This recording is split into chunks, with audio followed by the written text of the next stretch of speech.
마가복음 7장. 바리새인들이 예루살렘에서 온 몇몇 종교학자들과 함께 예수의 주위에 모였다. 그들은 예수의 제자 며칠 식사 전에 씻는 정결 예식을 소홀히 하는 것을 보았다. 바리새인을 비롯한 유대인들은 의식상 손 씻는 신용을 하지 않고는 절대 식사를 하지 않았다. 시장에서 돌아왔을 때에는 특히 더욱 문질러 씻었다. 바리새인과 종교학자들이 물었다. 어째서 당신의 제자들은 규정을 우습게 알고 손도 씻지 않고 식탁에 앉는 겁니까? 예수께서 대답하셨다. 너희 같은 사기꾼들에 대해 이사야가 전곡을 찔러서 말했다. 이 백성이 이빠른 말을 거창하게 떠벌리지만 그들의 마음은 딴 데 있다. 겉으로는 나를 경배하는 듯해도 진심은 그렇지 않다. 무엇이든 자기네 구미에 맞는 가르침을 위해 내 이름을 팔고 있을 뿐이다. 하나님의 계명은 버린 채 최신 유행을 쫓기에 바쁘다. 예수께서 계속해서 말씀하셨다. 그래, 잘도 하는구나. 너희는 종교의 유행을 따르는데 거추장스럽지 않도록 하나님의 계명을 저버리고 있다. 모세는 너희 부모를 공경하라고 했고 또 누구든지 부모를 욕하는 사람은 반드시 죽여야 한다고 했다. 그러나 너희는 부모에게 드려야 할 것이 있어도 부모 대신에 하나님께 예물로 바쳤습니다. 말하면서 그 계명을 회피하고 있다. 아버지나 어머니에 대한 의무를 그렇게 모면하고 있는 것이다.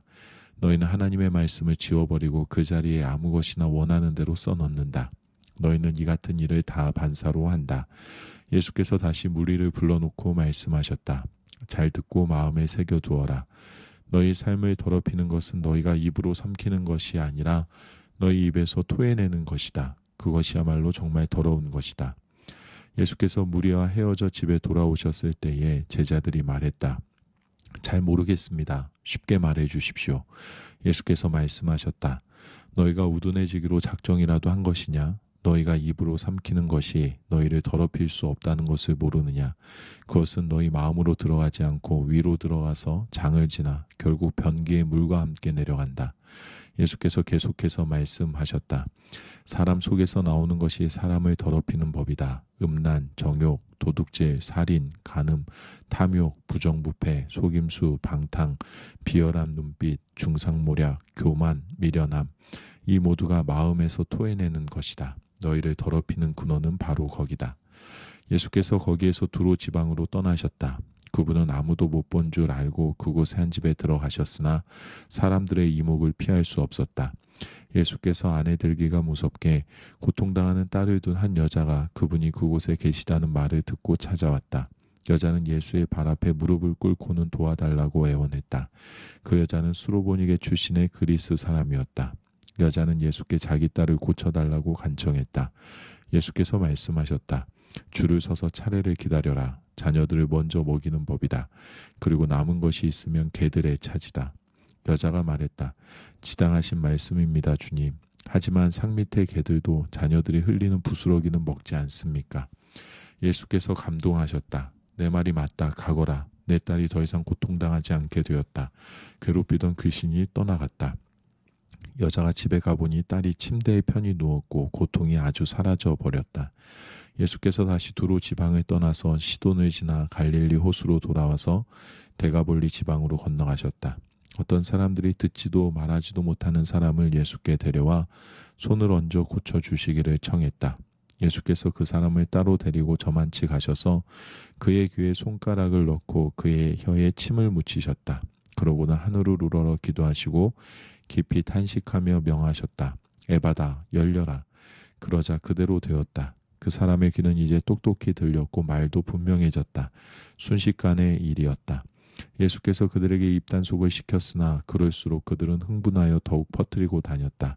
전부 그분이 하신 일인데 대단한 일이다. 그분은 듣지 못하는 사람도 듣게 하시고 말하지 못하는 사람도 말하게 하신다. 마가복음 8장. 그 즈음에 예수께서 배고픈 무리 앞에 다시 서게 되셨다. 예수께서 제자들을 불러 말씀하셨다. 이 무리를 보니 내 마음이 몹시 아프구나. 이들이 사흘이나 나와 함께 있었는데 이제 먹을 것이 없다. 배고픈 채로 돌려보내면 가다가 지쳐 쓰러질 것이다. 이 가운데는 멀리서 온 사람들도 있다. 제자들이 대답했다. 저희가 어떻게 하면 좋겠습니까? 여기 광야에서 어떻게 음식을 살 수 있겠습니까? 예수께서 물으셨다. 너희에게 빵이 얼마나 있느냐? 7개입니다. 그들이 말했다. 그러자 예수께서 무리를 바닥에 앉게 하셨다. 예수께서 감사를 드리신 후에 빵 7개를 조금씩 떼어 제자들에게 주셨고 제자들은 그것을 무리에게 나누어 주었다. 마침 거기에 물고기도 몇 마리 있었다. 또 예수께서 물고기를 가지고 감사를 드리신 후에 제자들을 시켜 사람들에게 나누어 주게 하셨다. 사람들은 배불리 먹었다. 남은 것을 거두니 7자루였다. 식사한 사람이 좋기 4,000명이 넘었다. 그때에야 예수께서 사람들을 집으로 보내셨다. 예수 자신은 제자들과 함께 곧바로 배로 가서 달마누다로 떠나셨다. 그들이 도착하자 바리새인들이 나와서 예수께 바짝 달라붙었다. 그러고는 자신을 입증해 보이라고 그분을 괴롭히며 궁지로 몰아세웠다. 예수께서 노하여 말씀하셨다. 어찌하여 이 세대는 기적과 같은 증거를 찾아서 난리들이냐. 내가 이것만 분명히 말해두겠다. 너희는 꿈에라도 증거를 받을 생각은 하지 마라. 예수께서 그들을 떠나서 다시 배에 올라 건너편으로 향하셨다. 그런데 제자들이 점심 싸우는 것을 잊어버렸다. 빵 한 덩이 외에는 배 안에 빵 부스러기 하나 없었다. 예수께서 경고하셨다. 단단히 조심하여라. 바리새인과 헤롯 당원을 더럽게 하는 누룩을 각별히 주의하여라. 그러자 제자들은 깜빡 잊고 빵을 가져오지 않은 것을 두고서 서로 책임을 따졌다. 예수께서 들으시고 말씀하셨다. 빵을 잊어버렸다고 이 소란이냐? 내 말 뜻을 못 알아듣겠느냐? 그렇게도 모르겠느냐? 내가 빵 5개를 떼어서 5,000명을 먹인 일을 잊었느냐? 남은 것을 너희가 몇 바구니나 거두었느냐? 그들이 말했다. 12바구니입니다. 빵 7개로 4,000명을 먹이고 남은 것이 몇 자루나 되었다냐? 7자루입니다. 예수께서 말씀하셨다. 아직도 모르겠느냐? 그들이 베세다에 도착했다. 어떤 사람들이 시력을 잃은 한 사람을 예수께 데려와서 손을 대어 고쳐주시기를 청했다. 예수께서 그의 손을 잡고 마을 밖으로 데리고 나가셨다. 그리고 사람의 눈에 침을 묻히고 그에게 손을 얹으시며 물으셨다. 무엇이 보이느냐? 그가 고개를 들었다. 사람들이 보입니다. 마치 나무가 걸어가는 것 같습니다. 예수께서 그의 눈에 다시 손을 얹으셨다. 그 사람은 이리저리 보더니 시력이 완전히 회복된 것을 알았다. 모든 것이 2.0 시력으로 밝히 보였던 것이다. 예수께서 그를 곧장 집으로 돌려보내시며 말씀하셨다. 마을로 들어가지 마라. 예수와 제자들이 빌립보의 가이사랴 근방에 있는 마을들로 향했다. 걸어가면서 예수께서 물으셨다. 사람들이 나를 누구라고 하더냐? 그들이 말했다. 세례자 요한이라고 하는 사람들도 있고 엘리야라고 하는 사람들도 있고 예언자 가운데 한 사람이라고 하는 사람들도 있습니다. 그러자 예수께서 물으셨다. 그러면 너희는 나를 누구라고 말하겠느냐? 내가 누구냐? 베드로가 대답했다. 주님은 그리스도 곧 메시아이십니다. 예수께서는 그것을 비밀로 하되 아무에게도 입 밖에 내지 말라고 경계하셨다. 그러고는 그들에게 다음 일을 설명하기 시작하셨다. 이제부터 인자는 처참한 고난을 받고 장로와 대제사장과 종교학자들에게 재판에서 유죄를 선고받아 죽임을 당하고 사흘 후에 다시 살아나야 한다. 예수께서는 이 말씀을 그들이 놓치지 않도록 쉽고 분명하게 말씀해 주셨다. 그러나 베드로가 예수를 붙들고 항의했다. 예수께서는 어떻게 받아들여야 할지 몰라서 머뭇거리고 있는 제자들을 돌아보시고 베드로를 꾸짖으셨다. 베드로야, 썩 비켜라. 사탄아, 물러가라. 너는 하나님이 어떻게 일하시는지 조금도 모른다. 예수께서 제자들과 함께 무리를 옆에 불러놓고 말씀하셨다. 누구든지 나와 함께 가려면 내가 가는 길을 따라야 한다. 결정은 내가 한다. 너희가 하는 것이 아니다. 고난을 피해 달아나지 말고 오히려 고난을 끌어안아라. 나를 따라오너라. 그러면 내가 방법을 일러주겠다. 자기 스스로 세우려는 노력에는 아무 희망이 없다. 자기를 희생하는 것이야말로 너희 자신, 곧 너희의 참된 자아를 구원하는 길이며 나의 길이다. 원하는 것을 다 얻고도 참된 자기 자신을 잃으면 무슨 유익이 있겠느냐? 너희 목숨을 무엇과 바꾸겠느냐? 너희 가운데 누구든지 변덕스럽고 중심 없는 친구들과 사귀면서 나와 너희를 인도하는 내 방식을 부끄러워하면 인자도 아버지 하나님의 모든 영광에 쌓여 거룩한 천사들을 거느리고 올 때 그를 더 부끄럽게 여길 줄로 알아라. 마가복음 9장. 예수께서 이렇게 쐐기를 박으셨다. 이것은 믿을 수 없는 훗날의 이야기가 아니다. 여기 서 있는 너희 가운데 그렇게 되는 것을 볼 사람들도 있다. 그들은 하나님 나라가 위엄 있게 임하는 것을 볼 것이다. 엿새 후에 그들 가운데 3사람이 정말 그것을 보았다. 예수께서 베드로와 야고보와 요한을 데리고 높은 산에 올라가셨다. 그리고 그들 눈앞에서 그분의 모습이 완전히 변했다.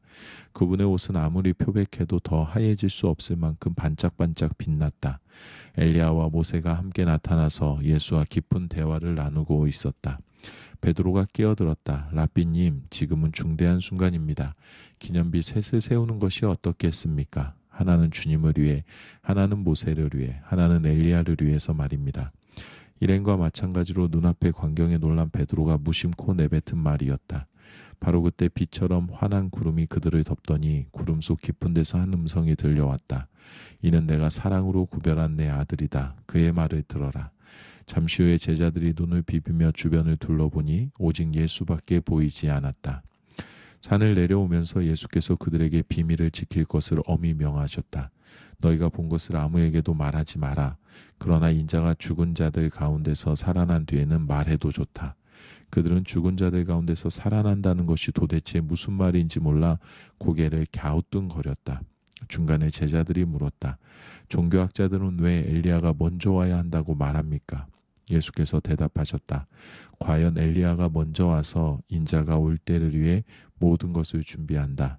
사람들이 이 엘리야를 업신여겼고 사람들이 인자도 똑같이 업신여길 것이다. 인자는 성경에 기록된 대로 심한 고난과 천대와 멸시를 받을 것이다. 그들이 산을 내려와 다른 제자들에게 돌아오니 주위에 큰 무리가 보이고 종교학자들이 제자들에게 따져 묻고 있었다. 예수를 보자마자 무리 가운데 반가운 기운이 일었다. 사람들이 달려와서 그분을 맞이했다. 예수께서 물으셨다. 무슨 일이냐? 왜 이렇게 소란스러우냐? 무리 가운데 한 남자가 대답했다. 선생님, 귀신 때문에 말을 못하는 제 아들을 선생님께 데려왔습니다. 귀신이 사로잡을 때마다 아이가 바닥에 거꾸러져 입에 거품을 물고 이를 갈면서 막대기처럼 굳어집니다. 선생님의 제자들에게 구해주기를 바라고 말했지만 그들은 하지 못했습니다. 예수께서 말씀하셨다. 하나님을 모르는 이 세대여, 내가 같은 말을 몇 번이나 해야 하느냐? 얼마나 더 참아야 하느냐? 아이를 이리 데려오너라. 그들이 아이를 데려왔다. 귀신이 예수를 보고 아이에게 발작을 일으키게 하니 아이는 입에 거품을 물고 바닥에서 몸을 뒤틀었다. 예수께서 아이의 아버지에게 물으셨다. 이렇게 된 지 얼마나 되었느냐? 어려서부터 그랬습니다. 귀신이 아이를 죽이려고 불 속이나 강물에 던진 것이 몇 번인지 모릅니다. 만일 하실 수 있거든 무엇이든 해 주십시오. 불쌍히 여기셔서 저희를 도와주십시오. 예수께서 말씀하셨다. 만일이라니, 믿는 사람에게 만일이란 없다. 모든 것이 가능하다. 그분의 입에서 말이 떨어지기가 무섭게 아이의 아버지가 부르짖었다. 제가 믿습니다. 의심하지 않도록 도와주십시오. 무리가 속속 모여드는 것을 보시고 예수께서 악한 귀신에게 명령하셨다. 벙어리의 귀머거리 귀신아, 내가 네게 명한다. 아이에게서 나와 다시 얼씬거리지 마라. 귀신은 고함을 지르고 마구 몸부림치면서 나갔다. 아이는 송장처럼 핏기가 없어졌다. 그러자 사람들이 아이가 죽었다고 말하기 시작했다. 그러나 예수께서 아이의 손을 잡아 일으키시자 아이가 일어났다. 집에 돌아온 뒤에 제자들이 예수를 붙들고 물었다. 왜 저희는 귀신을 쫓아내지 못했습니까? 예수께서 대답하셨다. 이런 귀신은 기도가 아니고는 쫓아낼 수 없다. 그들은 거기를 떠나서 갈릴리를 지나갔다. 예수께서는 제자들을 가르치고 싶으셔서 아무에게도 일행의 행방을 알리지 않으셨다. 예수께서 그들에게 말씀하셨다. 인자는 하나님과 관계하기를 원치 않는 사람들한테 넘겨질 것이다. 그들이 인자를 죽일 것이다. 죽은 지 사흘 후에 인자는 다시 살아날 것이다. 제자들은 무슨 말씀인지 몰랐으나 묻기도 두려웠다. 그들이 가버나움으로 갔다. 예수께서 집에 계실 때에 제자들에게 물으셨다. 너희가 길에서 토론하던 것이 무엇이냐? 불안한 침묵만 흘렀다. 그들은 자기들 가운데서 누가 가장 큰 사람인지를 두고 서로 입씨름을 벌였던 것이다. 예수께서 자리에 앉아 12 제자에게 말씀하셨다. 너희가 첫 자리를 원하느냐? 그렇다면 끝자리로 가거라. 모든 사람의 종이 되어라. 예수께서 방 한가운데에서 어린아이 하나를 세우시고 아이를 품에 안으시며 말씀하셨다. 누구든지 이 어린아이들 가운데 하나를 나처럼 품으면 곧 나를 품는 것이고 또 나를 훨씬 넘어서서 나를 보내신 하나님을 품는 것이다. 요한이 입을 열었다. 선생님, 어떤 사람이 주님 이름으로 귀신을 쫓아내는 것을 보고 우리가 막았습니다. 그가 우리에게 속한 사람이 아니어서 그렇게 했습니다. 예수께서 기뻐하지 않으셨다. 그를 막지 마라. 내 이름으로 선하고 능력 있는 일을 하고서 바로 나를 깎아내릴 사람은 없다. 그가 적이 아니라면 곧 우리 편이다. 누구든지 내 이름으로 너희에게 물 한 잔만 주어도 그는 우리 편이다. 하나님이 반드시 알아주실 것이다. 그러나 너희가 어린아이처럼 순진하게 믿는 이들 중에 하나를 괴롭히고 못살게 굴거나 그들의 믿음을 이용하면 너희는 곧 후회하게 될 것이다. 차라리 너희 목에 맷돌을 달고 호수 한복판에 뛰어드는 편이 낫다. 내 손이나 발이 하나님께 방해가 되거든 찍어내 버려라. 손이나 발이 없더라도 살아있는 것이 두 손과 두 발을 보란듯이 가지고서 영원히 불타는 용광 속에 있는 것보다 낫다. 또 내 눈이 너를 하나님에게서 멀어지게 하거든 뽑아내 버려라. 한 눈으로 살아있는 것이 지옥불에서 2.0 시력을 발휘하는 것보다 낫다. 머지않아 모든 사람이 재련의 불 속을 지나겠지만 너희는 영원한 불꽃으로부터 보호받고 보존될 것이다. 너희는 스스로 보존하는 자가 되어라. 평화를 지키는 자가 되어라. 마가복음 10장. 예수께서 거기에서 떠나 요단강 건너편 유대 지방으로 가셨다. 매번 그러듯이 무리가 따라왔고 예수께서는 늘 하시던 대로 그들을 가르치셨다. 바리새인들이 예수를 괴롭힐 요량으로 다가와서 물었다. 남자가 아내와 이혼하는 것이 율법에 맞습니까? 예수께서 말씀하셨다. 모세가 뭐라고 명령했느냐? 그들이 대답했다. 모세는 이혼 증서를 써주고 아내와 이혼해도 된다고 허락했습니다. 예수께서 말씀하셨다. 모세는 단지 너희의 사악한 마음을 염려해서 그 명령을 기록한 것이다. 처음 창조 때부터 하나님께서는 남자와 여자를 지어 함께 있게 하셨다. 그래서 남자는 부모를 떠나 여자와 결혼하여 한 몸이 된다. 더 이상 둘이 아니라 새롭게 연합하여 한 몸을 이루는 것이다. 남자와 여자의 이 유기적인 연합은 하나님께서 창조하신 것이다. 그러니 누구도 그들을 갈라놓아서 그분의 작품을 모독해서는 안 된다. 집에 돌아와서 제자들이 다시 그 이야기를 꺼냈다. 예수께서 그들에게 단도직입적으로 말씀하셨다. 다른 여자와 결혼하려고 자기 아내와 이혼하는 남자는 아내에게 간음하는 것이다. 또한 다른 남자와 결혼하려고 자기 남편과 이혼하는 여자도 남편에게 간음하는 것이다. 사람들이 예수께서 만져주시기를 바라며 그분께 아이들을 데려왔다. 하지만 제자들이 그들을 쫓아냈다. 예수께서 노하시며 제자들에게 말씀하셨다. 이 아이들을 쫓아내지 마라. 절대로 아이들과 나 사이에 끼어서 방해하지 마라. 천국의 삶에는 이 아이들이 중심에 있다. 명심하여라. 너희가 하나님 나라를 아이처럼 단순하게 받아들이지 않으면 절대로 그 나라에 들어갈 수 없다. 그러고 나서 예수께서 아이들을 품에 안으시고 손을 얹어 축복하셨다. 예수께서 길을 나서는데 한 사람이 달려와서 정중하게 그분을 맞으며 물었다. 선하신 선생님, 제가 무엇을 해야 영원한 생명을 얻겠습니까? 예수께서 말씀하셨다. 어째서 나를 선하다고 하느냐? 오직 하나님 한 분 외에는 선하신 분이 없다. 계명에 살인하지 마라, 간음하지 마라, 도둑질하지 마라, 거짓말하지 마라, 속이지 마라, 내 부모를 공경하라 하지 않았더냐? 그가 말했다. 선생님, 그 계명들은 제가 어려서부터 다 지켰습니다. 예수께서 그의 눈을 주목하여 보시더니 그를 사랑스럽게 여기셨다. 예수께서 말씀하셨다. 하나 남은 것이 있다. 가서 내가 가진 것을 다 팔아서 가난한 사람들에게 주어라. 그러면 내 모든 부가 하늘에 쌓아두는 부가 될 것이다. 그런 다음 와서 나를 따라라. 그 사람의 얼굴이 어두워졌다. 그가 전혀 예상치 못했던 말이어서 그는 무거운 마음으로 예수를 떠나갔다. 그는 많은 것을 움켜쥐고 있었고 그것을 놓을 마음이 없었다. 예수께서 제자들을 보며 말씀하셨다. 많이 가진 사람이 하나님 나라에 들어가는 것이 얼마나 어려운지 아느냐. 제자들은 들으면서도 그 말이 믿어지지 않았다. 예수께서 계속해서 말씀하셨다. 얼마나 어려운지 너희는 상상도 못할 것이다. 내가 말하는데 부자가 하나님 나라에 들어가는 것보다 낙타가 바늘기로 지나가는 것이 더 쉽다. 그 말에 제자들이 크게 당황했다. 그러면 어느 누가 가방이 있겠습니까? 그들이 물었다. 예수께서 잘라 말씀하셨다. 너희의 힘으로 해낼 수 있다고 생각하면 전혀 가망이 없다. 그러나 하나님께 맡기면 얼마든지 가능한 일이다. 베드로가 다른 시각에서 이야기를 꺼냈다. 우리는 모든 것을 버리고 주님을 따랐습니다. 예수께서 말씀하셨다. 내 말을 명심하여라. 나와 메시지 때문에 집과 형제자매와 부모와 자식과 땅과 그 어떤 것을 희생하고서 손해볼 사람은 아무도 없다. 그들은 그 모두를 받되 여러 배로 돌려받을 것이다. 다만 어려움도 함께 받을 것이다. 영원한 생명도 덤으로 받을 것이다. 다시 한번 말한다. 이것은 위대한 반전이다.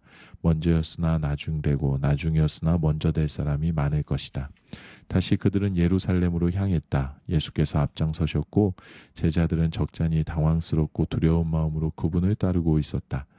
예수께서 12제자를 데려다가 이후에 있을 일을 되풀이해서 말씀하셨다. 내 말을 잘 들어라. 우리는 지금 예루살렘으로 올라가는 길이다. 그곳에 가면 인자는 종교 지도자와 학자들에게 넘겨질 것이다. 그들은 인자에게 사형을 선고할 것이다.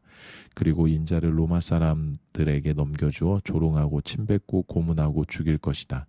그러나 사흘 후에 인자는 다시 살아날 것이다. 세베대의 두 아들인 야고보와 요한이 예수께 다가왔다. 선생님, 우리에게 꼭 해주셨으면 하는 일이 있습니다. 무엇이냐? 내가 할 만한 일인지 보자. 그들이 말했다. 주님께서 영광 받으실 때 우리도 최고 영광의 자리를 주셔서 하나는 주님 오른편에 하나는 주님 왼편에 있게 해주십시오. 예수께서 말씀하셨다. 너희는 너희가 무엇을 구하는지 모른다. 너희는 내가 마시는 잔을 마시고 내가 받을 세례를 받을 수 있겠느냐? 그들이 말했다. 물론입니다. 왜 못하겠습니까? 예수께서 말씀하셨다. 생각해보니 너희는 과연 내가 마시는 잔을 마시고 내가 받을 세례를 받을 것이다. 그러나 영광의 자리를 주는 것은 내 소관이 아니이다. 그것과 관련해서는 다른 조치가 있을 것이다. 다른 10 제자가 이 대화를 듣고 야고보와 요한에게 분통을 터뜨렸다. 예수께서 그들을 불러놓고 바로잡아 주셨다. 하나님을 모르는 통치자들이 얼마나 위세를 부리는지, 사람들이 작은 권력이라도 얻으면 거기에 얼마나 빨리 취하는지 너희는 보았다. 너희는 그래서는 안 된다. 누구든지 크고자 하면 섬기는 사람이 되어야 한다. 너희 가운데 누구든지 첫째가 되고자 하면 먼저 종이 되어야 한다. 인자가 한 일이 바로 그것이다. 인자는 섬김을 받으러 온 것이 아니라 섬기러 왔다. 포로로 사로잡힌 많은 사람들을 살리기 위해 자기 목숨을 내어주려고 왔다. 그들은 여리고에서 얼마 동안 머물렀다. 제자들과 사람들의 행렬이 뒤따르고 예수께서 그곳을 떠나시려는데 디메오의 아들인 바디메오라는 눈먼 거지가 길가에 앉아 있었다. 그는 나사렛 예수가 지나간다는 말을 듣고는 소리치기 시작했다. 다윗의 자손이신 예수여, 불쌍히 여겨 주십시오. 저를 불쌍히 여겨 주십시오. 많은 사람들이 그를 조용히 시키려고 했으나 그는 더 크게 소리쳤다. 다윗의 자손이여, 불쌍히 여겨 주십시오. 저를 불쌍히 여겨 주십시오. 예수께서 가던 길을 멈추셨다. 그를 불러오너라. 그들이 그를 불렀다. 오늘 운이 좋은 줄 알아라. 일어나거라. 예수께서 너를 부르신다. 그는 겉옷을 버려두고 즉시 일어나서 예수께 갔다. 예수께서 말씀하셨다. 내가 어떻게 해주면 좋겠느냐? 눈먼 사내가 말했다. 라삐님, 보기 원합니다. 가거라. 예수께서 말씀하셨다. 내 믿음이 너를 구원했고 낫게 했다. 바로 그 순간에 그는 시력을 되찾았고 그 길로 예수를 따랐다. 마가복음 11장. 일행이 예루살렘 가까이 와서 올리브산 벳바게와 베다니에 이르렀을 때 예수께서 두 제자를 보내시며 지시하셨다. 맞은편 마을로 가거라. 들어가서 보면 아직 아무도 타보지 않은 나귀 새끼가 줄에 매어 있을 것이다. 줄을 풀어서 끌고 오너라. 왜 그러시오? 하고 누가 묻거든 주님께서 필요로 하십니다. 곧 돌려보내겠습니다. 하고 말하여라. 그들은 가서 길 모퉁이 문간에 매어 있는 나귀를 보고는 묶어 놓은 줄을 풀었다. 거기 서 있던 사람들 중 몇 사람이 말했다. 그 나귀 새끼의 줄은 왜 푸는 것이오? 제자들이 예수께서 지시하신 대로 대답하자 그들은 간섭하지 않았다. 제자들이 나귀 새끼를 예수께로 끌고 와서 그 위에 겉옷을 펴자 예수께서 올라타셨다. 사람들이 예수를 열렬히 환영했다. 길 위에 자기 겉옷을 펴는 사람도 있었고 들에서 베어온 풀을 까는 사람도 있었다. 그들은 앞에서 걷고 뒤에서 따르며 소리쳤다. 호산나, 복되다, 하나님의 이름으로 오시는 이여. 복되다, 장차올 우리 조상 다윗의 나라여. 하늘 가장 높은 곳에서 호산나. 예수께서 예루살렘에 이르러 곧 성전에 들어가셨다. 예수께서는 성전을 둘러보시며 모든 것을 마음에 두셨다. 그러나 이미 시간이 늦어 12 제자와 함께 베다니로 돌아가셨다. 이튿날 그들이 베다니를 나설 때에 예수께서 배가 고프셨다. 그분은 저만치 떨어진 곳에 있는 잎이 무성한 무화과나무 한 그루를 보셨다. 예수께서 혹시 아침 끼니가 될 만한 것이 있을까 하여 다가가셨지만 무화과 잎사귀밖에 밖에 없었다. 예수께서 나무에게 말씀하셨다. 다시는 아무도 내게서 열매를 먹지 못할 것이다. 제자들도 그 말을 들었다. 그들이 예루살렘에 도착했다. 예수께서 즉시 성전에 들어가셔서 거기에 상점을 차려놓고 사고파는 모두 쫓아내셨다. 환전상들의 가판대와 비둘기 상인들의 진열대도 뒤엎으셨다. 예수께서는 아무도 바구니를 들고 성전 안을 지나다니지 못하게 하셨다. 그러고 나서 다음 말씀을 인용해 그들을 가르치셨다. 내 집은 만민을 위한 기도하는 집이라고 일컬어졌다. 그런데 너희는 그곳을 도둑의 소굴로 바꾸어 놓았다. 대제사장과 종교학자들이 이 말을 듣고서 그분을 제거할 방도를 모의했다. 그들은 온 무리가 그분의 가르침에 푹 빠져 있는 것을 보고 당황했다. 저녁 때에 예수와 제자들이 도성을 나섰다. 아침에 그들이 길을 가다 보니 무화과 나무가 마른 막대기처럼 말라붙어 있었다. 베드로가 그 전날 있었던 일이 생각나서 예수께 말했다. 랍비님, 보십시오. 주님이 저주하신 무화과 나무가 말라 비틀어졌습니다. 예수께서 차분히 말씀하셨다.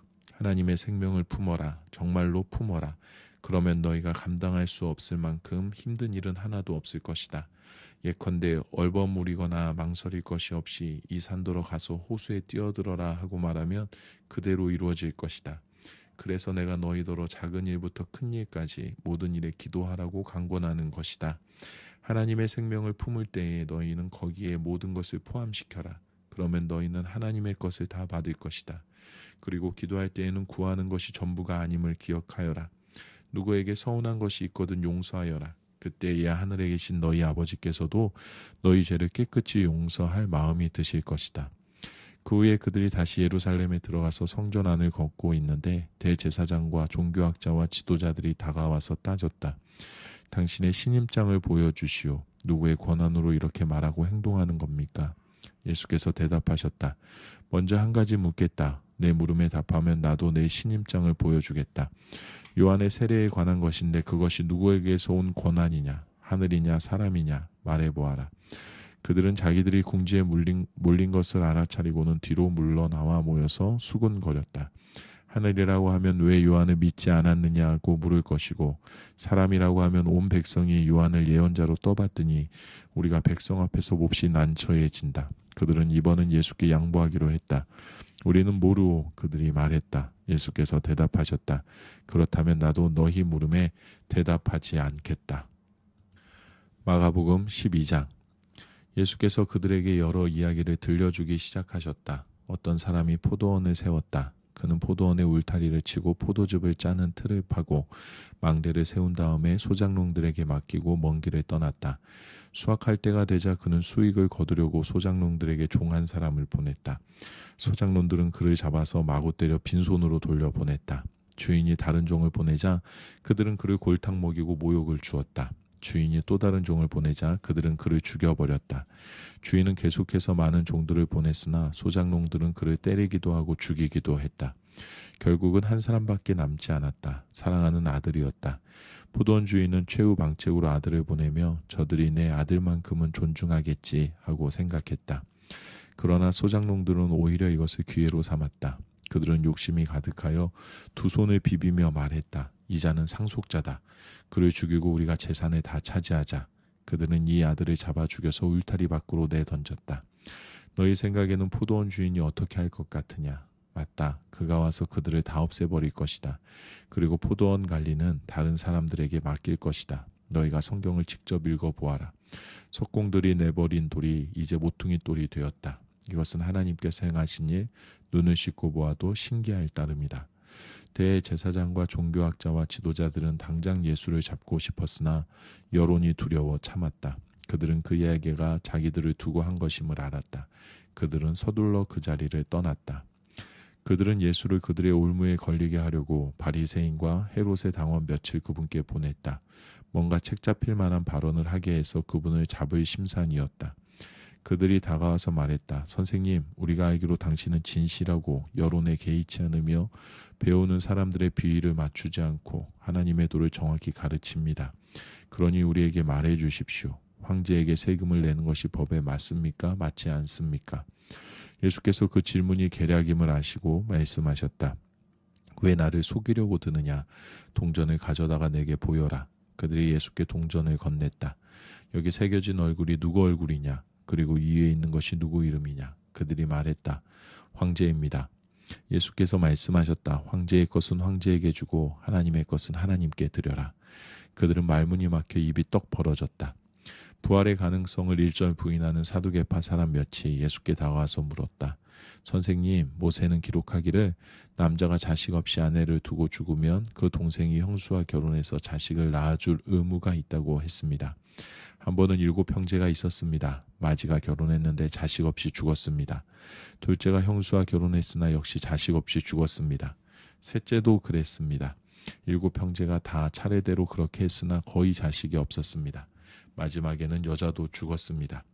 7 형제가 모두 그 여자의 남편이었습니다. 그들이 부활 때에 다시 살아나면 그 여자는 누구의 아내가 됩니까? 예수께서 말씀하셨다. 너희는 크게 잘못 생각하고 있다. 첫째로 너희는 성경을 모른다. 둘째로 너희는 하나님께서 일하시는 방식을 모른다. 죽은 사람이 살아난 뒤에는 결혼할 일이 없다. 그때 사람들은 천사들처럼 되어서 하나님과 최고의 기쁨과 친밀감을 나눌 것이다. 그리고 죽은 사람이 다시 살아나는지에 대해서도 너희는 성경도 읽지 않느냐. 하나님께서는 떨기나무에서 모세에게 나는 아브라함의 하나님, 이삭의 하나님, 야곱의 하나님이라고 말씀하셨다. 이었다 라고 말씀하지 않으셨다. 살아계신 하나님은 죽은 자의 하나님이 아니라 산자의 하나님이시다. 너희가 몰라도 한참 모르고 있다. 종교학자 한 사람이 다가왔다. 그는 질문과 대답이 열띠게 오가는 것을 듣고 또 예수께서 예리하게 답하시는 것을 보고 이렇게 질문했다. 모든 계명 가운데서 가장 중요한 계명이 무엇입니까? 예수께서 말씀하셨다. 가장 중요한 계명은 이것이다. 이스라엘아 들어라. 주 너희의 하나님은 한 분이시니 내 열정과 간구와 지성과 힘을 다해 주 너희의 하나님을 사랑하라. 둘째는 이것이다. 내 자신을 사랑하는 것 같이 다른 사람을 사랑하라. 이것에 견줄 만한 다른 계명은 없다. 종교학자가 말했다. 선생님, 훌륭한 답입니다. 하나님은 한 분이시고 다른 이가 없다는 말씀은 아주 명쾌하고 정확합니다. 그리고 열정과 지성과 힘을 다해 그분을 사랑하는 것과 자기 자신을 사랑하는 것 같이 다른 사람을 사랑하는 것은 모든 재물과 희생을 다 합한 것보다도 낫습니다. 예수께서 그의 남다른 통찰력을 보고 말씀하셨다. 내가 하나님 나라 문턱에까지 와 있다. 그 후로는 아무도 그분께 묻는 사람이 없었다. 예수께서 성전에서 가르치시던 중에 물으셨다. 어째서 종교학자들은 메시아가 다윗의 자손이라고 하느냐? 우리가 다 아는 것처럼 다윗은 성령의 감동을 받아 이렇게 말했다. 하나님께서 내 주님께 말씀하셨다. 내가 내 원수들을 내 발 아래에 둘 때까지 너는 여기 내 오른편에 앉아 있어라. 다윗이 여기서 메시아를 내 주님이라고 부르는데 메시아가 어떻게 다윗의 자손이 될 수 있느냐. 큰 무리가 즐거이 그 말씀을 들었다. 예수께서 계속 가르치셨다. 종교학자들을 조심하여라. 그들은 가운을 입고 다니며 사람들의 지켜 세우는 말에 우쭐하고 중요한 자리를 차지하면서 교회의 모든 행사에서 상석에 앉기를 좋아한다. 언제나 그들은 연약하고 무력한 사람들을 착취한다. 그들의 기도가 길어질수록 그들의 상태는 더 나빠진다. 마지막에 그들은 그 값을 치르게 될 것이다. 예수께서 헌금함 맞은편에 앉으셔서 사람들이 기도함에 돈 넣는 것을 보고 계셨다. 많은 사람들이 큰 돈을 바치고 있었다. 그때 한 가난한 과부가 다가와서 작은 동전 2개를 넣었다. 겨우 동전 2개였다. 예수께서 제자들을 불러놓고 말씀하셨다. 과연 이 가난한 과부가 헌금함에 넣은 것이 다른 사람들이 넣은 것을 다 합한 것보다 크다. 다른 사람들은 아깝지 않을 만큼 헌금했지만 이 여자는 자기 형편보다 넘치도록 드렸다. 자신의 전부를 드린 것이다. 마가복음 13장. 예수께서 성전을 떠나시는데 제자 가운데 한 사람이 말했다. 선생님, 저 석조물과 건물들을 보십시오. 예수께서 말씀하셨다. 내가 이 웅장한 건축물에 감동하느냐? 저 건물의 돌 하나하나가 결국 잔해 더미가 되고 말 것이다. 이후에 예수께서 성전이 한눈에 내려다 보이는 올리브산에 앉으셨을 때 베드로와 야고보와 요한과 안드레가 그분께 따로 다가와 물었다. 말씀해 주십시오. 그런 일이 언제 일어나겠습니까? 때가 막바지에 이를 때에 우리에게 어떤 징조가 있겠습니까? 예수께서 입을 여셨다. 사이비 종말론자들을 조심하여라. 많은 지도자들이 정체를 숨기고 나타나서 내가 그다라고 주장할 것이다. 그들이 많은 사람들을 현혹할 것이다. 전쟁 소식을 듣거나 전쟁이 일어나리라는 소문을 듣거든 당황하지 말고 침착하여라. 그것은 역사에 늘 반복되는 일일 뿐 아직 종말의 징조는 아니다. 나라와 나라가 싸우고 통치자와 통치자가 싸우는 일이 계속될 것이다. 곳곳마다 지진이 있을 것이다. 기근도 있을 것이다. 그러나 이것은 앞으로 닥칠 일에 비하면 아무것도 아니다. 또 조심하여라. 사람들이 너희를 법정으로 끌고 갈 것이다. 세상이 살벌해져서 내 이름으로 전한다는 이유로 모두가 너희를 물고 뜯을 것이다. 너희는 진리의 파수병으로 그 자리에 있는 것이다. 메시지가 온 세상에 두루 전파되어야 한다. 그들이 너희를 배반하여 법정으로 데려가거든 너희는 무슨 말을 할지 염려하지 마라. 그때가 오거든 너희 심중에 있는 것을 말하여라. 성령께서 너희 안에서 너희를 통해 친히 증거하실 것이다. 형제가 형제를 죽이고 아버지가 자녀를 죽이고 자녀가 부모를 죽일 것이다. 나 때문에 너희를 미워할 사람이 누구인지 아무도 모른다. 그대로 견뎌라. 그것이 너희가 해야 할 일이다. 끝까지 견뎌라. 그러면 너희는 절대 후회하지 않을 것이고 결국 구원을 얻을 것이다. 그러나 거룩한 것을 더럽히는 괴물이 절대 있어서는 안 될 곳에 세워진 것을 보거든 얼른 달아나거라. 너희 읽을 수 있는 사람들은 내 말이 무슨 말인지 깨달아라.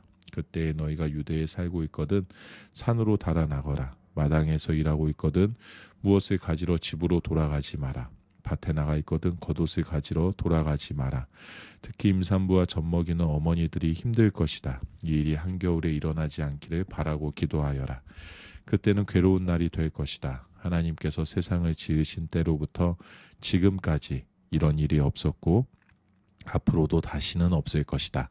하나님께서 이 환난의 날들을 갈 때까지 가게 두신다면 아무도 견딜 수 없을 것이다. 그러나 하나님의 택하신 백성, 그분께서 친히 택하신 이들을 위해 그분은 이미 손을 써 놓으셨다.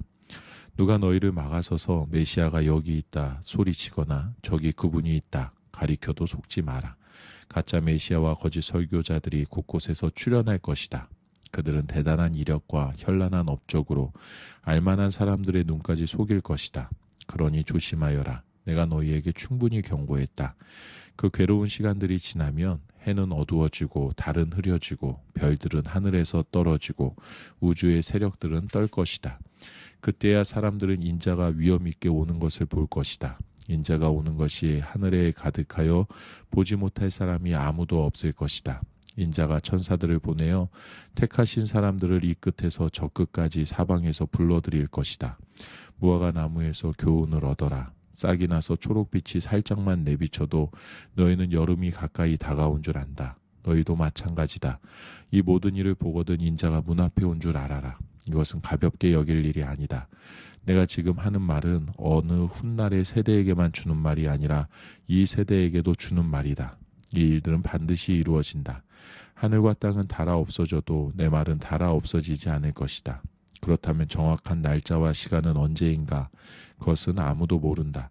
하늘의 천사들도 모르고 아들인 나도 모른다. 오직 아버지만 아신다. 너희는 시간표를 모르니 각별히 조심하여라.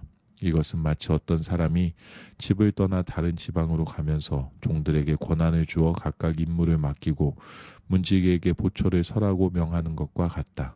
그러니 깨어서 너희 자리를 지켜라. 집주인이 언제 돌아올지 저녁일지 한밤중일지 새벽일지 아침일지 너희는 모른다. 그가 예고 없이 나타날 때에 너희가 근무 중에 잠자는 일이 없게 하여라. 내가 너희에게 말하고 또 모든 사람에게 말한다. 너희 자리를 지켜라. 깨어 있어라. 마가복음 14장. 여드렛 동안의 유월절과 무교절이 시작되기 이틀 전이었다. 대제사장과 종교학자들은 예수를 몰래 잡아 죽일 방도를 찾고 있었다. 그들은 괜히 군중의 소요가 일어나는 것은 싫다고 말하면서 유월절 기간에는 그 일을 하지 않기로 뜻을 모았다. 예수께서 나병 환자 시몬의 손님으로 베다니에 계셨다. 예수께서 저녁을 들고 있는데 어떤 여자가 아주 값비싼 향유 한 병을 가지고 다가왔다. 여자는 병을 따서 향유를 그분의 머리에 부었다. 몇몇 손님들이 발끈해서 자기들끼리 말했다. 저렇게 한심한 일을 하다니 완전히 낭비다. 이 향유를 1년치 임금보다 더 많이 받고 팔아서 가난한 사람들에게 줄 수도 있었을 텐데. 그들은 화가 치밀어서 당장이라도 여자에게 분통을 터뜨릴 태세였다.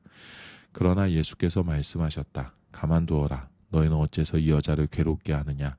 이 여자는 지금 나한테 말할 수 없이 소중한 일을 한 것이다. 가난한 사람들은 평생 동안 너희와 함께 있을 것이다. 너희는 언제라도 마음 내키면 그들에게 뭔가 해줄 수 있다. 그러나 내게는 그렇지 않다. 이 여자는 기회에 있을 때에 자기가 할 수 있는 일을 한 것이다. 내 몸에 미리 기름을 부어 내 장례를 준비한 것이다. 내가 분명히 말한다. 온 세상에 메시지가 전파되는 곳마다 지금 이 여자가 한 일도 알려져 칭송받을 것이다. 12제자 가운데 하나인 가룟 유다가 예수를 배반할 작정으로 대제사장 무리에게 갔다. 그들은 자기들의 귀를 의심했고 그에게 두둑한 보상을 약속했다. 그때부터 유다는 예수를 넘겨줄 적당할 기회를 노렸다. 무교절 첫날 곧 유월절 희생을 준비하는 날에 제자들이 예수께 물었다. 우리가 어디로 가서 주님이 드실 유월절 식사를 준비하면 좋겠습니까? 예수께서 제자 두 사람에게 지시하셨다. 시내로 들어가거라. 그러면 물 한 동이를 지고 가는 사람을 만날 것이다. 그를 따라가거라. 그가 어느 집으로 들어가든지 그 집 주인에게 선생님께서 제자들과 함께 유월절 식사를 할 방이 어디 있느냐고 물어보십니다 하고 말하여라. 그가 너희에게 이미 청소를 마친 넓은 다락방을 보여줄 것이다. 거기서 우리를 위해 식사를 준비하여라. 제자들이 떠나 시내에 가보니 모든 것이 예수께서 말씀하신 그대로였다. 그들은 유월절 식사를 준비했다. 해가 진 후에 예수께서 12제자를 데리고 오셨다. 그들이 식탁에 앉아 저녁을 먹고 있는데 예수께서 말씀하셨다. 괴롭지만 너희에게 중요한 말을 해야겠다. 지금 나와 함께 먹고 있는 너희 가운데 한 사람이 음모를 꾸미는 세력에게 나를 넘겨줄 것이다. 그들이 소스라치게 놀라서 한 사람씩 돌아가며 묻기 시작했다. 저는 아니겠지요. 예수께서 말씀하셨다. 12명 가운데 한 사람, 곧 나와 같은 그릇에 함께 먹는 사람이 그다. 인자가 배반당하는 것이 성경에 기록되어 있으니 이것이 전혀 뜻밖의 일은 아니다. 그러나 인자를 배반하여 넘겨줄 그 사람은 이 일을 하느니 차라리 태어나지 않았으면 좋았을 것이다. 식사 중에 예수께서 빵을 들어 축복하시고 떼어서 그들에게 주시며 말씀하셨다. 받아라, 이것은 내 몸이다. 또 잔을 들어 하나님께 감사하신 후에 그들에게 주셨고 그들은 다 그 잔을 돌려 마셨다. 예수께서 말씀하셨다. 이것은 내 피다. 많은 사람들을 위해 붓는 하나님의 새 언약이다. 하나님 나라에서 마실 새날까지 내가 다시는 포도주를 마시지 않을 것이다. 그들은 찬송을 부르고 곧장 올리브산으로 갔다. 예수께서 제자들에게 말씀하셨다. 너희 모두 세상이 무너지는 듯한 심정이 들 텐데 그것이 나 때문이라고 생각할 것이다. 성경은 이렇게 말한다. 내가 목자를 치리니 양들이 허둥지둥 될 것이다. 그러나 내가 다시 살아난 뒤에는 너희보다 앞장서 갈릴리로 갈 것이다. 베드로가 불쑥 말했다. 모든 것이 무너지고 모두가 주님을 부끄러워하더라도 저는 그러지 않겠습니다. 예수께서 말씀하셨다. 너무 자신하지 마라. 오늘 바로 이 밤 수탉이 2번 울기 전에 내가 나를 3번 부인할 것이다. 베드로가 거세게 반발했다. 주님과 함께 죽는 한이 있더라도 절대로 주님을 부인하지 않겠습니다. 다른 제자들도 모두 똑같이 말했다. 그들이 겟세마네라는 곳에 이르렀다. 예수께서 제자들에게 말씀하셨다. 내가 기도하는 동안에 너희는 여기 앉아 있어라. 예수께서 베드로와 야고보와 요한을 데리고 가셨다. 예수께서 두려움과 깊은 근심에 빠지셨다. 예수께서 그들에게 말씀하셨다. 지금 나는 괴로워 죽을 것 같다. 여기서 나와 함께 깨어 있어라. 예수께서 조금 더 나아가 땅에 엎드리셔서 피할 길을 위해 기도하셨다. 아빠, 아버지께서는 나를 여기서 벗어나게 하실 수 있습니다. 이 잔을 내게서 거두어 주십시오. 그러나 내가 원하는 대로 하지 마시고 아버지께서 원하시는 대로 행하십시오. 아버지께서 원하시는 것이 무엇입니까? 예수께서 돌아와 보니 제자들이 곤히 잠들어 있었다. 예수께서 베드로에게 말씀하셨다. 시몬아, 내가 자다니 어찌 내게 이럴 수 있느냐? 단 1시간도 나와 함께 견딜 수 없더냐? 깨어 있어라. 자신도 모르게 위험지대에 들어서는 일이 없도록 기도하여라. 세상을 몰라서는 안 된다. 너는 하나님 안에서 무엇이든 열심히 할 각오가 되어 있다만 한편으로는 난로가에 잠든 늙은 개처럼 나른하구나. 예수께서 다시 가서 똑같은 기도를 드리셨다. 예수께서 돌아와 보니 이번에도 제자들은 곤히 잠들어 있었다. 도저히 눈이 떠지지 않았던 것이다. 그들은 무슨 말로 변명해야 할지 몰랐다. 예수께서 세 번째로 돌아와 말씀하셨다. 밤새도록 자려느냐? 아니다. 잠은 충분히 잤다. 때가 되었다. 인자가 죄인들의 손에 팔린다. 일어나거라. 가자. 나를 배반할 자가 왔다. 예수의 입에서 그 말이 떨어지자마자 12제자 가운데 하나인 유다가 나타났다. 그 곁에는 대제사장과 종교학자와 지도자들이 보낸 폭력배가 칼과 몽둥이를 들고 함께 서 있었다. 배반자는 그들과 암호를 짜 두었다. 내가 입맞추는 사람이 바로 그자니 그를 잡으시오. 절대 도망치지 못하게 하시오. 그는 곧장 예수께 가서 라삐님 하고 그분께 입을 맞추었다. 그러자 무리가 그분을 붙잡아 거칠게 다루었다. 거기 서 있던 사람들 가운데 하나가 칼을 뽑아 휘둘러서 대제사장의 종의 귀를 잘라버렸다. 예수께서 그들에게 말씀하셨다. 내가 위험한 범죄자라도 되는 것처럼 칼과 몽둥이로 나를 잡으러 오다니 이게 무슨 짓이냐. 내가 날마다 성전에 앉아서 가르쳤지만 너희는 내게 손 하나 대지 않았다. 사실 너희가 한 일은 예언자의 글을 확증하는 것이다. 제자들은 모두 황급히 달아났다. 한 청년이 예수를 따라가고 있었다. 그는 혼이불 하나만 몸에 걸치고 있었다. 사람들이 그를 붙잡았으나 그는 혼이불을 버려둔 채 벌거벗은 몸으로 급히 달아났다. 그들이 예수를 대제사장에게 끌고 갔다. 거기에 대제사장과 종교 지도자와 학자들이 함께 모여 있었다. 그들이 대제사장이 안뜰에 이를 때까지 베드로는 안전한 거리를 두고 뒤따라갔다. 거기서 그는 하인들 틈에 섞여서 불을 쬐었다. 대제사장들은 유대 의회와 공무에 예수께 사형을 선고할 만한 불리한 증거를 찾았지만 하나도 찾지 못했다. 많은 사람들이 자청하여 거짓 죄목을 댔으나 서로 맞지 않아 무효가 되고 말았다. 그 가운데 몇몇 사람들이 일어나서 이런 거짓말을 했다. 우리가 이자의 말을 들었는데 힘들게 지은 이 성전을 헐고 손 하나 대지 않고도 성전을 사흘 만에 짓겠다고 했습니다. 그러나 그들조차도 증언이 서로 일치하지 않았다. 이때 대제사장이 일어서서 예수께 물었다. 이 증언에 대해 너는 뭐라고 말하겠느냐? 예수께서 침묵하셨다. 아무 말씀도 하지 않으셨다. 대제사장이 다시 나서서 이번에는 이렇게 물었다. 내가 찬양받으실 분의 아들 메시아냐? 예수께서 말씀하셨다. 그렇다. 내가 그다. 너희 눈으로 직접 보게 될 것이다. 전능하신 분의 오른편에 앉은 인자가 하늘구름을 타고 올 것이다. 대제사장이 흥분해서 자기 옷을 찢으며 소리쳤다. 여러분은 이 말을 들었소? 이러고도 우리에게 무슨 증인이 더 필요하겠소? 그가 하나님을 모독하는 것을 여러분이 들었소? 여러분은 이 신성모독을 그냥 두고 볼 셈이요? 그들은 일제히 예수를 정죄했다. 사형 선고가 내려졌다. 그들 가운데 몇 사람이 예수께 침을 뱉었다. 그들은 예수의 눈을 가린 채 그분을 치면서 말했다. 너를 친 사람이 누구냐? 알아맞혀봐라. 경비병들은 그분을 주먹과 손바닥으로 때리면서 끌고 갔다. 이 모든 일이 벌어지는 동안 베드로는 안뜰 아래쪽에 있었다. 대제사장의 여종 하나가 들어와서 불을 쬐고 있는 베드로를 유심히 뜯어보며 말했다. 당신도 나사렛 예수와 함께 있지 않았나요? 베드로가 부인했다. 당신이 무슨 말을 하는지 모르겠소. 그는 문간으로 나갔다. 그때 수탉이 울었다. 여종이 그를 알아보고는 옆에 둘러선 사람들에게 말하기 시작했다. 이 사람도 그들과 한패예요. 베드로는 다시 부인했다. 잠시 후 곁에 있던 사람들이 다시 그 말을 꺼냈다. 당신도 그들 가운데 하나가 틀림없소. 갈릴리 사람이라는 표시가 당신 온몸에 새겨져 있소. 베드로는 너무 두려워서 저주하며 말했다. 당신들이 말하는 그 사람을 본 적도 없소. 바로 그때 두 번째로 수탉이 울었다. 베드로는 수탉이 두 번 울기 전에 내가 나를 3번 부인할 것이다 라고 하신 예수의 말씀이 생각났다. 그는 그대로 주저앉아 울었다. 마가복음 15장. 동틀 무렵 대제사장들이 종교 지도자와 학자들과 더불어 유대의회 전체와 모임을 가졌다. 그들은 예수를 단단히 결박한 뒤 데리고 나가서 빌라도에게 넘겼다. 빌라도가 예수께 물었다. 내가 유대인의 왕이냐? 예수께서 대답하셨다. 내가 그렇게 말하면 그렇다. 대제사장들은 줄줄이 고발을 늘어놓았다. 빌라도가 다시 물었다. 아무 대답도 하지 않겠느냐? 고발의 목록이 제법 길다. 그분은 아무 말이 없으셨다. 그것은 빌라도에게 아주 깊은 인상을 남겼다.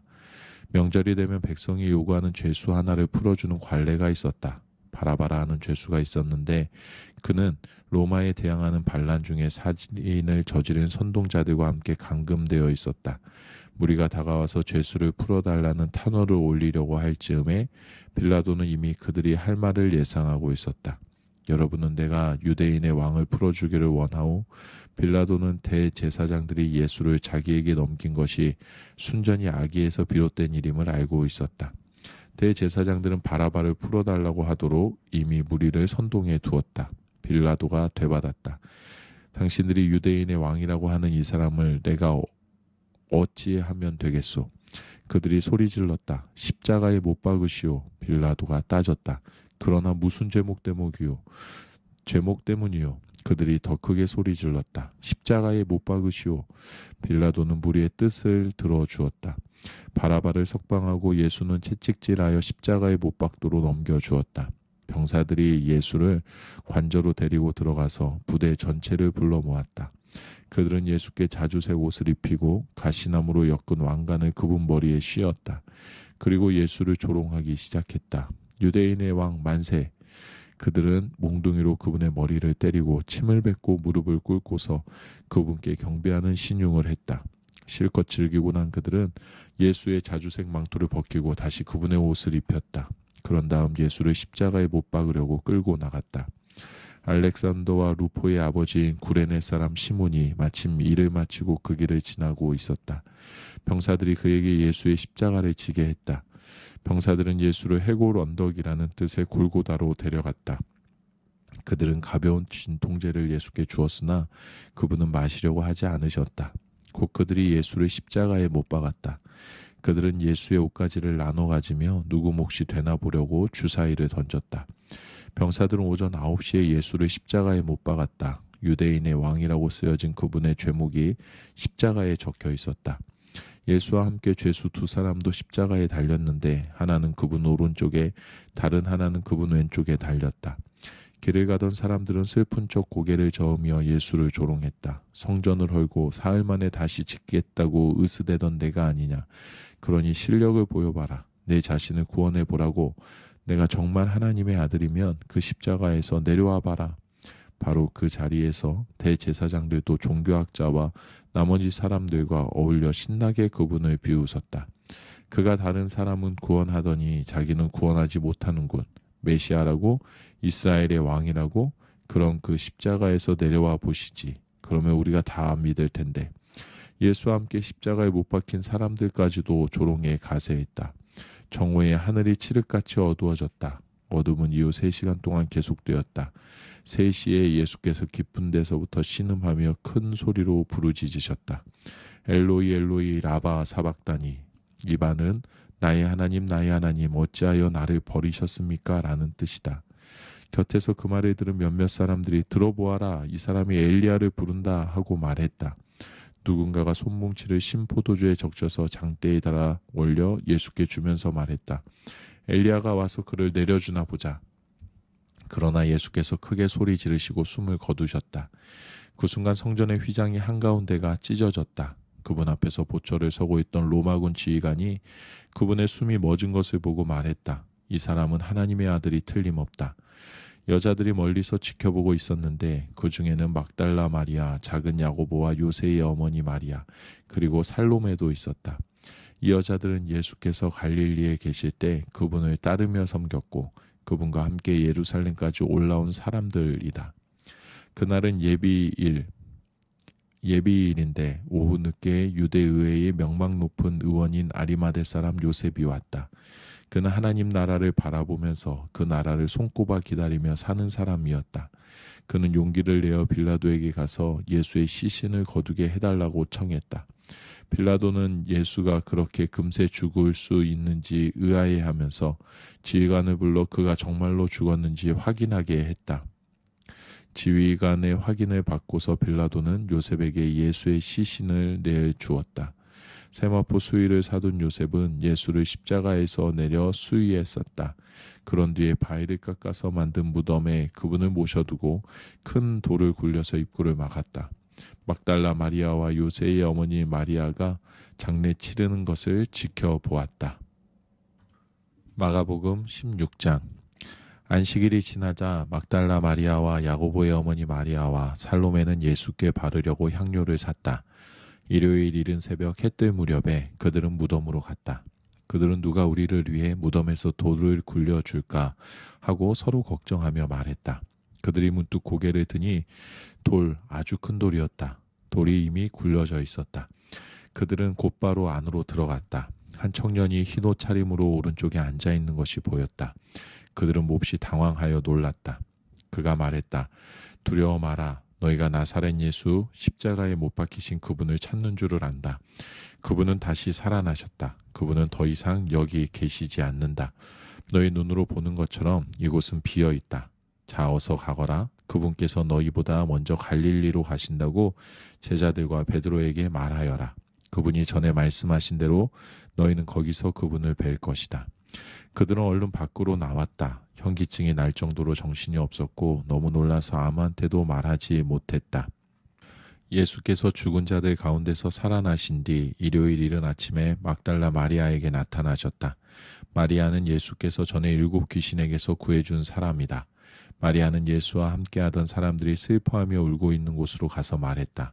그들은 살아계신 그분을 분명히 배웠다는 마리아의 말을 듣고도 믿지 않았다.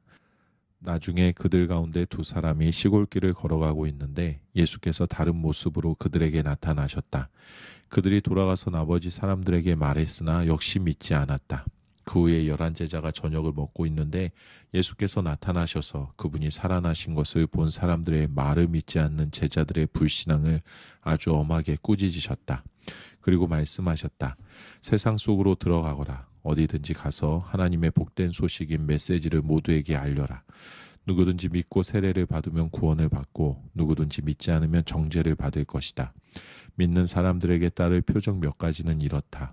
그들은 내 이름으로 귀신을 쫓아내고 새로운 방언으로 말하고 손으로 뱀을 짚고 독을 마셔도 상하지 않으며 병자에게 손을 얹어 낫게 할 것이다. 간략하게 말씀하신 뒤에 주 예수께서 하늘로 들어 올라가셔서 하나님 옆 영광의 자리에 앉으셨다. 제자들은 어디든지 가서 메시지를 전했다. 주님이 친히 그들과 함께 일하시며 명백한 증거로 메시지를 확증해 주셨다. 누가복음 1장. 자신들의 삶으로 이 말씀을 섬겼던 최초의 목격자들이 전해준 보고를 바탕으로 우리 가운데 일어난 성경과 역사의 놀라운 추수 이야기를 정리하려고 손을 댄 사람들이 아주 많았습니다.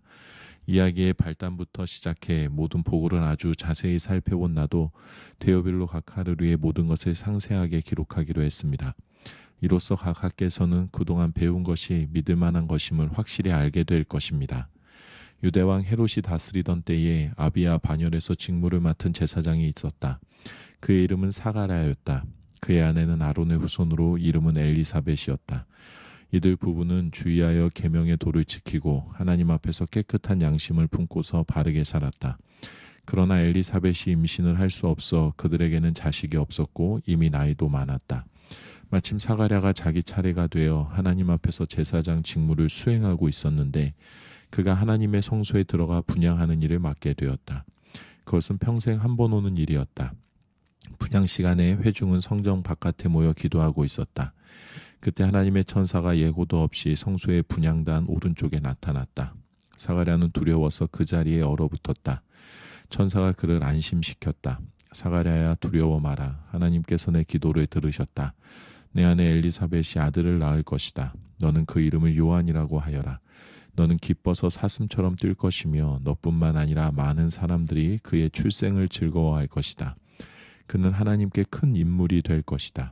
그는 포도주와 맥주를 마시지 않을 것이며 모태에서 나오는 순간부터 성령으로 충만할 것이다. 그는 이스라엘의 많은 아들, 딸들을 하나님께로 돌아오게 할 것이다.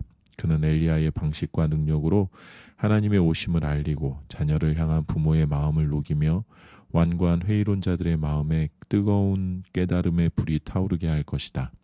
그는 백성으로 하여금 하나님을 맞을 준비를 하게 할 것이다. 사가랴가 천사에게 말했다. 그 말씀을 믿으라는 말입니까? 나는 늙은 사람이고 내 아내도 늙었습니다. 그러자 천사가 말했다. 나는 하나님의 파수꾼 가브리엘이다. 나는 너에게 이 기쁜 소식을 전해주려고 특별히 보내심을 받았다. 그런데 내가 내 말을 믿지 않으니 내 아들이 태어나는 날까지 너는 말을 하지 못할 것이다.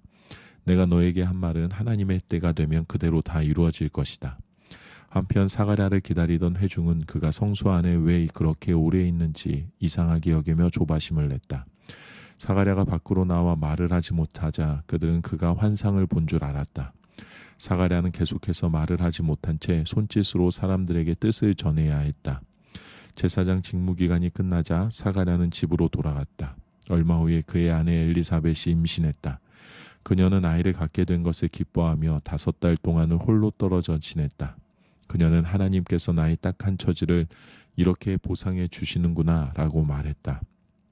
엘리사벳이 임신한 지 6달이 되었을 때 하나님께서 천사 가브리엘을 갈릴리 나사렛 동네에 다윗의 자손인 남자와 약혼한 한 처녀에게 보내셨다. 남자의 이름은 요셉이고 처녀의 이름은 마리아였다. 가브리엘이 들어가서 마리아에게 인사했다. 잘 있었느냐? 너는 하나님의 아름다움으로 안과 밖이 다 아름답구나. 하나님께서 너와 함께 하신다. 마리아는 크게 동요하며 그 인사에 감춰진 뜻이 무엇인지 궁금히 여겼다. 천사가 그녀를 안심시켰다. 마리아야, 조금도 두려워할 것 없다. 하나님께서 너에게 주시는 놀라운 선물이 있다. 내가 임신하여 아들을 낳을 것이니 그 이름을 예수라고 하여라. 그는 크게 되어 지극히 높으신 분의 아들이라 불릴 것이다. 주 하나님께서 그에게 그의 조상 다윗의 왕위를 주실 것이다. 그는 영원히 야곱의 집을 다스리고 그의 나라는 영원 무궁할 것이다. 마리아가 천사에게 말했다. 하지만 어떻게 그럴 수 있습니까? 나는 남자와 잠자리를 같이 한 적이 없습니다. 천사가 대답했다. 성령께서 내게 임하셔서 지극히 높으신 분의 능력이 내 위에 머물 것이다. 그러므로 내가 낳을 아기는 거룩하신 분 하나님의 아들이라 불릴 것이다. 너는 내 사촌 엘리사벳이 늙은 나이에 아이를 가진 것을 알고 있느냐? 모두가 아이를 가질 수 없다고 하던 그녀가 임신한 지 6달이 되었다. 보아라, 하나님께는 불가능한 일이 없다. 마리아가 말했다. 이제야 모두 알겠습니다. 나는 섬길 준비가 된 주님의 여종입니다. 당신의 말씀대로 내게 이루어지기를 원합니다. 천사가 그녀를 떠나갔다. 마리아는 잠시도 지체하지 않았다. 그녀는 일어나 유대의 산지의 한 동네로 가서 곧장 사가랴의 집을 찾아가 엘리사벳에게 문안했다. 엘리사벳이 마리아의 인사를 받을 때에 그녀의 뱃속에서 아기가 뛰놀았다. 엘리사벳은 성령이 충만하여 뜨겁게 노래했다. 그대는 여자 가운데 참으로 복되고 그 뱃속의 아기도 복되다.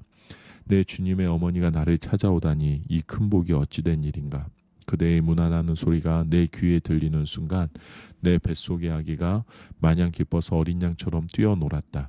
하나님께서 하신 말씀을 믿고 그 말씀대로 다 이루어질 것을 믿은 여자는 복되다. 마리아가 말했다.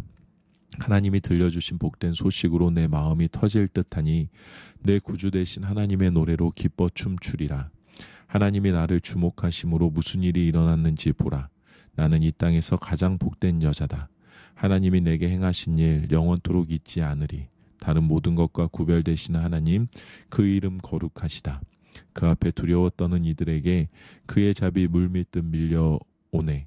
그가 팔을 뻗어 능력을 보이셨고 거만스레 허세 부리는 자들을 흩으셨다.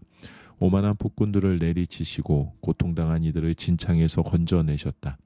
가난하고 굶주린 사람들이 잔치상에 앉으니 야멸친 부자들이 냉대를 당했다. 기억하셔서 풍성한 잡이 드높이 쌓으시며 택하신 자녀 이스라엘을 품으셨다.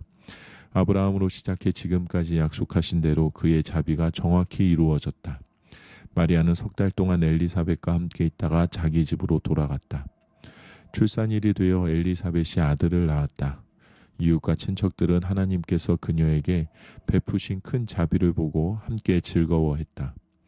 8일째 되는 날 그들이 아기에게 할례를 행하러 와서 그 아버지의 이름을 따서 자기의 이름을 사가랴로 지으려고 했다. 그러나 엘리사벳이 끼어들었다. 아닙니다. 이 아이의 이름은 요한이라고 해야 합니다. 그들이 말했다. 하지만 당신네 집안에는 그런 이름을 가진 사람이 아무도 없지 않습니까? 그들은 사가랴에게 손짓하여 아이에게 어떤 이름을 지어주려고 하는지 물었다. 사가랴가 서판을 달라고 하더니 이렇게 썼다. 아이의 이름은 요한이라고 해야 합니다. 사람들이 모두 깜짝 놀랐다. 놀랄 일은 그것만이 아니었다. 어느새 사가랴의 입이 열리고 혀가 풀어지더니 말을 하면서 하나님을 찬양하는 것이었다. 깊은 경외심이 이웃을 덮었고 유대의 온 산지 사람들이 온통 그 이야기뿐이었다. 이야기를 들은 사람들은 모두 그 일을 마음에 새기며 놀라워했다. 이 아이가 장차 어떤 사람이 될까? 하나님께서 이 일에 함께 하신 것이 분명하다. 사가랴가 성령이 충만하여 이렇게 예언했다. 이스라엘의 주 하나님을 찬양하여라. 그가 오셔서 그 백성을 자유케 하셨다. 그가 구원의 능력을 우리의 삶의 중심에 그의 종 다윗의 집에 두셨으니 그의 거룩한 예언자들을 통해 오래전 약속하신 말씀 그대로 우리를 원수들과 우리를 미워하는 모든 손에서 건지셨다. 우리 조상에게 자비를 베푸셔서 말씀하신 것을 기억하고 행하셨으니 곧 우리 조상 아브라함에게 맹세하신 대로 적진에서 우리를 구하셨다. 우리로 하여금 세상 걱정 없이 그분을 예배하며 사는 날 동안 그분 앞에 거룩하게 하셨다.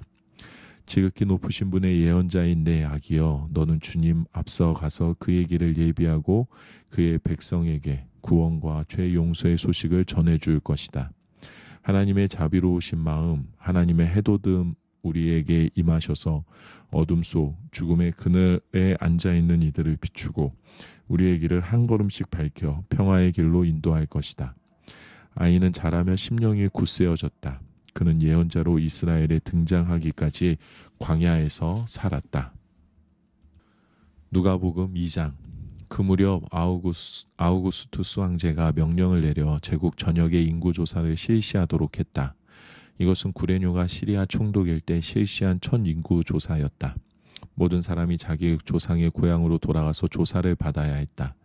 요셉도 인구조사를 받으러 갈릴리 나사렛 마을에서 다윗의 동네인 유대 베들레헴으로 올라갔다. 그는 다윗의 자손이었으므로 그곳으로 가야 했다. 요셉은 약혼녀 마리아와 함께 갔는데 그녀는 임신 중이었다. 그들이 거기 머무는 동안 출산할 때가 되었다. 마리아는 첫 아들을 낳았다. 여간에 방이 없어서 그녀는 아기를 포대기에 싸서 구유에 뉘었다. 근처 들에서 목자들이 밤을 새며 양떼를 지키고 있었다. 그때 갑자기 하나님의 천사가 그들 가운데 서고 하나님의 영광이 그들 주위를 두루 비췄다. 목자들은 두려워 떨었다. 천사가 말했다. 두려워 마라. 내가 여기 온 것은 온 세상 모든 사람을 위한 놀랍고 기쁜 사건을 알려주기 위해서다.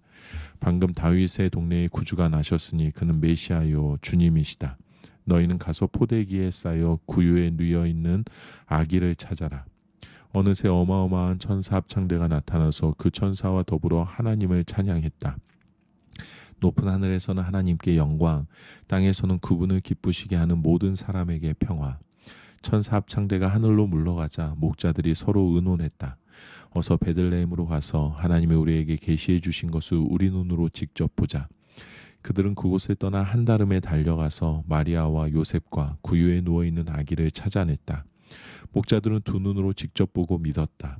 그들은 만나는 모든 사람에게 천사들이 그 아기에 대해 해준 말을 전했다. 목자들의 이야기를 들은 사람들은 모두 깊은 감동을 받았다. 마리아는 이 모든 것을 마음 깊이 간직해 두었다. 목자들은 보고 들은 모든 것으로 인해 하나님께 영광과 찬송을 돌려드리며 벅찬 가슴으로 돌아갔다. 정확히 자기들이 들은 그대로 되었던 것이다. 여드레째에 할례를 행할 날이 되어 아기의 이름을 예수라고 지었다. 이는 아기가 잉태되기 전에 천사가 전해준 이름이었다. 모세의 규정에 따라 정결 예식을 치를 날이 되자 마리아와 요셉은 아기를 데리고 예루살렘으로 올라갔다. 어머니의 태에서 처음 난 남자는 누구나 하나님께 거룩한 제물이 되어야 한다고 규정한 하나님의 율법에 따라 아기를 하나님께 바치려는 것이었다. 또한 하나님의 율법에 정한 대로 산 비둘기 한 쌍이나 집 비둘기 새끼 2마리를 희생 제물로 드리려는 것이었다. 당시 예루살렘에 시므온이라는 사람이 있었는데 그는 이스라엘이 구원받기를 바라고 기도하며 살아온 선한 사람이었다. 성령께서 그 사람 위에 머물러 계셨다. 일찍이 성령께서 그가 죽기 전에 하나님의 메시아를 볼 것이라고 그에게 일러주셨다. 시므온은 성령께 이끌려 성전으로 들어갔다. 마침 아기 예수의 부모가 율법에 규정한 예식을 행하려고 아기를 데려왔다. 시므온은 아기를 품에 안고 하나님을 찬양했다. 하나님 이제 이 종을 놓아주시되 약속하신 대로 저를 평안히 놓아주셨습니다. 제 눈으로 주님의 구원을 보았고 모든 사람이 볼 수 있도록 밝히 드러났습니다. 이는 이방 나라들의 하나님을 계시하는 빛이요 주님의 백성 이스라엘에게는 영광입니다. 예수의 부모는 이 말에 놀라서 아무 말도 하지 못했다.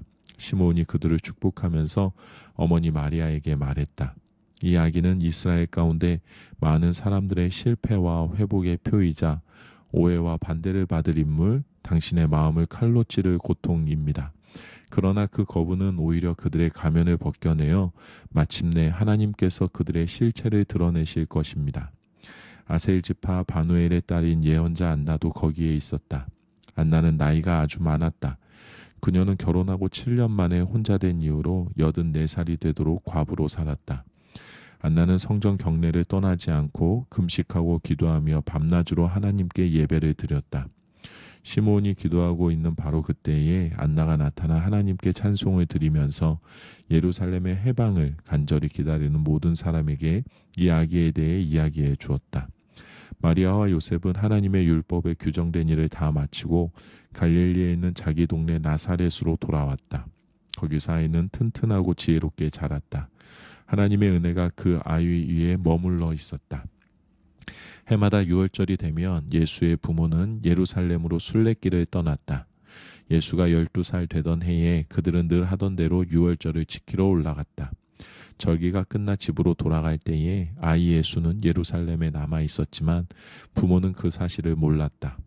그들은 순례자의 무리 어딘가에 아이가 있겠거니 생각하고 꼬박 하룻길을 가서야 친척과 이웃 가운데서 아이 예수를 찾기 시작했다. 하지만 아이가 보이지 않자 그들은 아이를 찾으려고 예루살렘으로 되돌아갔다. 이튿날 예수의 부모는 성전에서 아이를 찾았다. 아이는 선생들 틈에 앉아서 그들이 하는 말을 듣기도 하고 질문하기도 했다. 선생들은 아이의 예리한 답변에 감탄하며 다들 아이에게 사로잡혀 있었다. 그러나 부모는 감탄하지 않았다. 그들은 화가 나서 마음이 상해 있었다. 어머니가 말했다. 얘야, 왜 이렇게 했느냐? 내 아버지와 내가 너를 찾느라 정신이 없었다. 아이가 말했다. 왜 저를 찾으셨습니까? 제가 여기 있으면서 제 아버지의 일을 해야 할 줄을 모르셨습니까? 그러나 부모는 아이가 무슨 말을 하는지 깨닫지 못했다.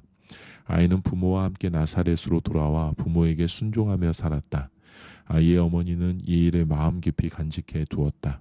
예수는 하나님과 사람들의 축복을 받으며 몸과 마음이 자라며 장성해 갔다. 누가복음 3장.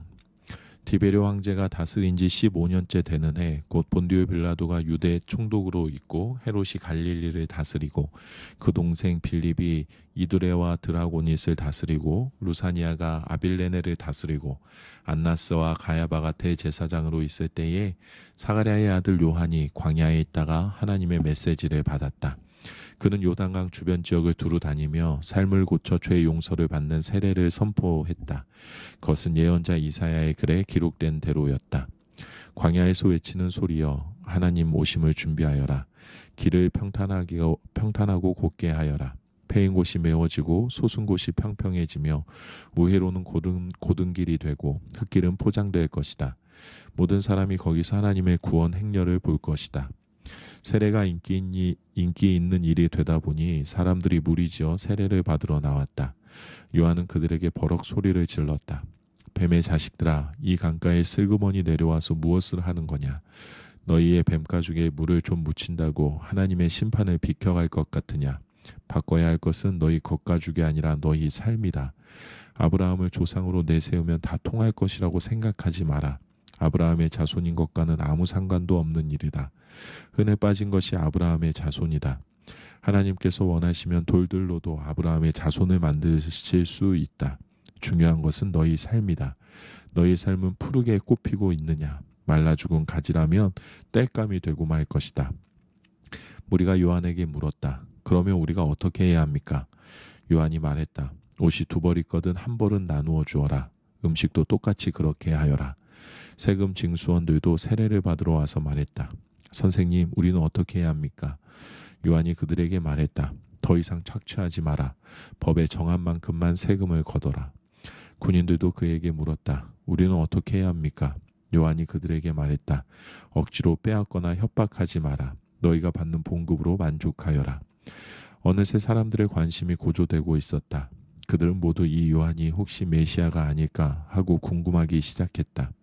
그러자 요한이 끼어들었다. 나는 이 강에서 세례를 주고 있다.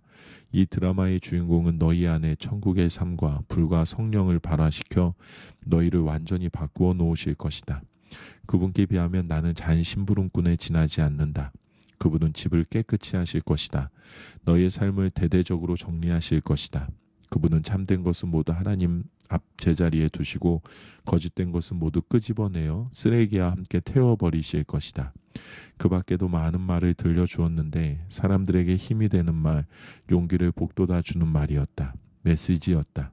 그러나 자기 동생 빌립의 아내 헤로디아의 일로 요한에게 책망을 받고 마음이 찔렸던 통치자 헤롯은 자신의 수많은 악한 행동에 한 가지 악행을 더했다.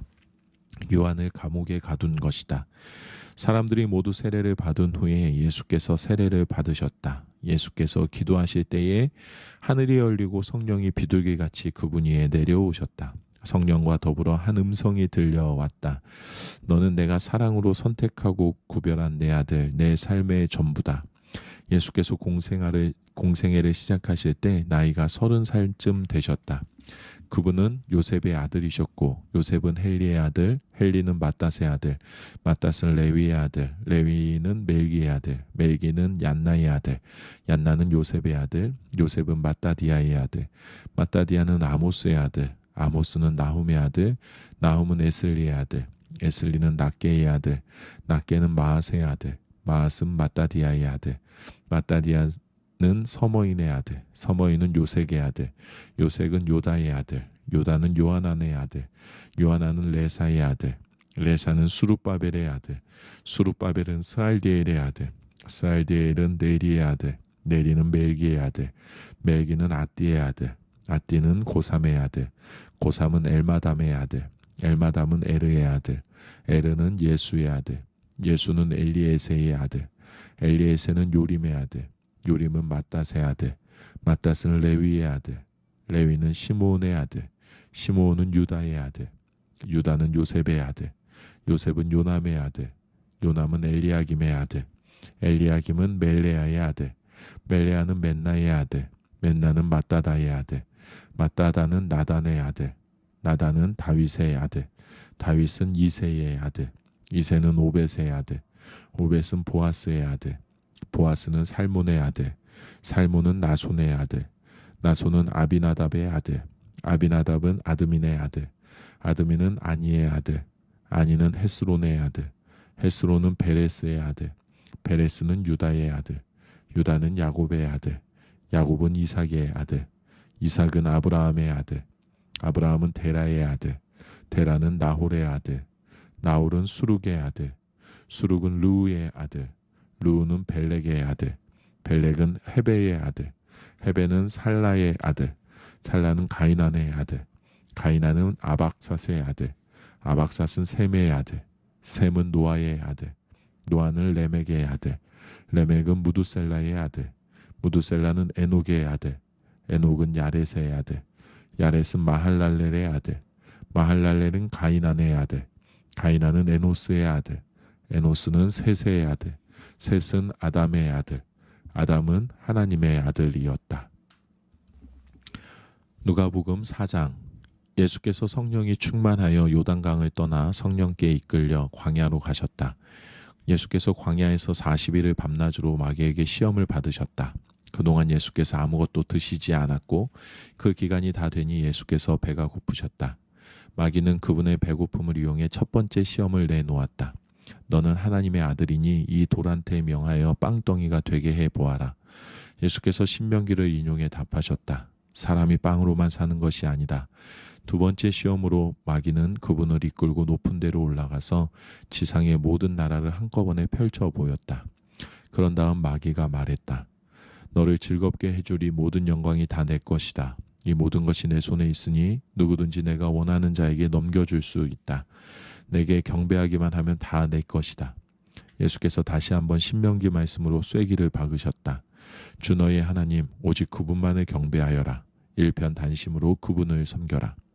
세 번째 시험으로 마귀는 그분을 예루살렘으로 데려가서 성전 꼭대기에 세워놓고 말했다. 내가 하나님의 아들이면 뛰어내려 보아라. 그분께서 천사들을 시켜 너를 보호하고 지키게 하셨다.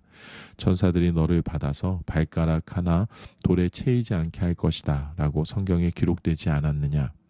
예수께서 대답하셨다. 그렇다.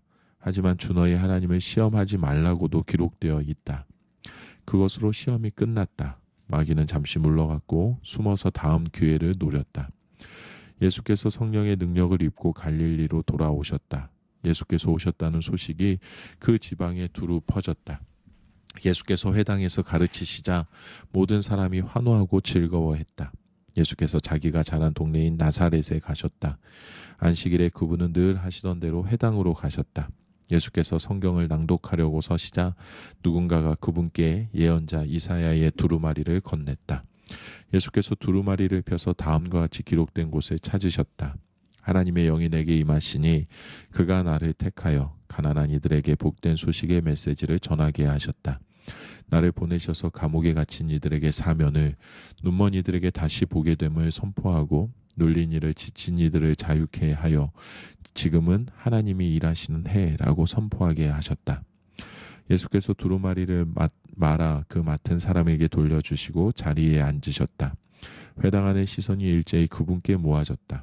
그러자 예수께서 이렇게 말문을 여셨다. 방금 너희가 들은 성경 말씀이 역사가 되었다. 이 성경 말씀이 바로 지금 이 자리에서 이루어졌다. 예수께서 어찌나 말씀을 잘하시는지 보고 듣던 사람들이 모두 놀랐다. 그러나 한편으로는 이렇게 말했다. 이 사람은 우리가 어려서부터 알던 요셉의 아들이 아닌가. 예수께서 대답하셨다. 너희는 의사야 가서 내 병이나 고쳐라 하는 속담을 인용해서 내가 가버나움에서 한 일이 있다던데 그것을 여기는 고향에서도 해보아라 할 것이다. 하지만 내가 너희에게 해줄 말이 있다. 예언자는 자기 고향에서 환영받지 못하는 법이다. 엘리야 시대에 3년 반 동안 가뭄이 들어 기근으로 땅이 황폐해졌을 때에 이스라엘에 과부가 많았으나 시돈의 사렙다에 사는 과부에게만 엘리야가 보냄을 받지 않았느냐. 또 예언자 엘리사 시대에 이스라엘에 나병 환자가 많았으나 깨끗함을 받은 사람은 시리아 사람 나아만 뿐이었다. 회당 안에 있던 사람들 모두가 그 말에 화가 났다.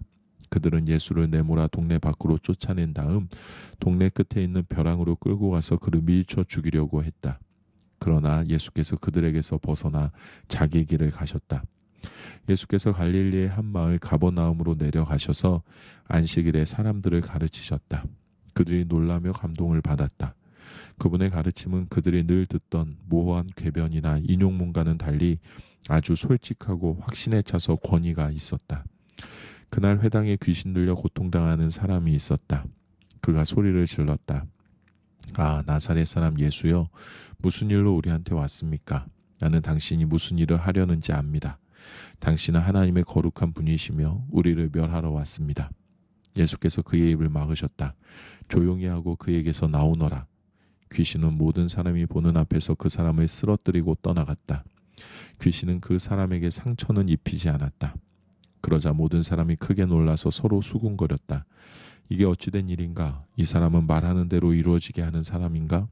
이 사람이 나가라고 명령하면 귀신도 떠나는가? 마을 전체가 온통 예수 이야기뿐이었다. 예수께서 회당을 떠나 시몬의 집으로 가셨다. 시몬의 장모가 고열에 시달리고 있었다. 사람들이 예수께 그녀를 위해 뭔가를 해주시기를 구했다. 예수께서 곁에서 지켜보시다가 열병이 떠나라고 명령하자 열병이 떠났다. 그 장모가 곧 일어나 일행의 저녁을 준비했다. 해가 저물자 사람들이 병을 앓고 있는 사람들을 예수께 데리고 왔다. 예수께서는 한 사람 한 사람에게 손을 얹어 고쳐주셨다. 귀신들이 떼를 지어 떠나가며 소리를 질렀다. 하나님의 아들이여, 당신은 하나님의 아들입니다. 귀신들이 그분이 메시아임을 훤히 알고 있었으므로 예수께서는 그들의 입을 막아 한마디도 하지 못하게 하셨다. 이튿날 예수께서 한적한 곳으로 가셨다.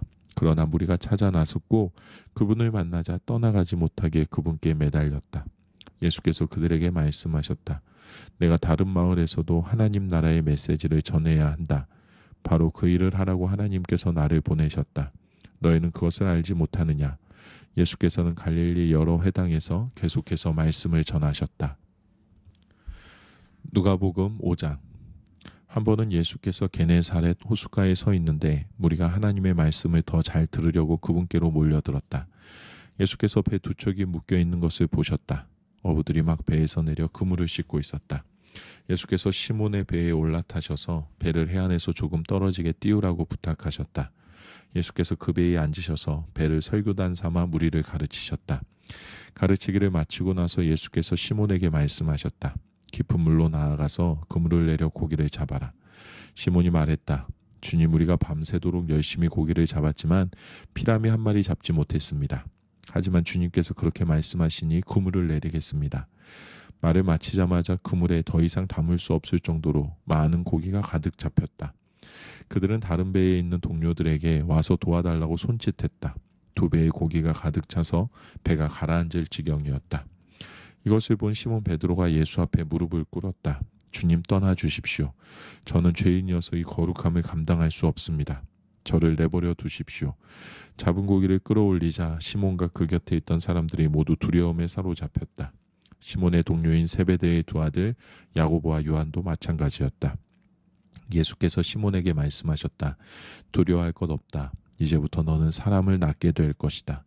그들은 배를 해안으로 끌어올린 뒤에 그물과 모든 것을 배와 함께 버려두고 그분을 따라갔다. 어느 마을에 온몸에 나병이 걸린 사람이 있었다. 그가 예수를 보고 그분 앞에 엎드려 간청했다. 원하시면 저를 깨끗하게 하실 수 있습니다. 예수께서 손을 내밀어 그에게 대시며 말씀하셨다. 내가 원한다. 깨끗하게 되어라. 그러자 즉시 그의 살갗이 보드라워지고 나병이 깨끗이 사라졌다. 예수께서 그에게 말씀하셨다. 온 동네에 말하고 다니지 마라.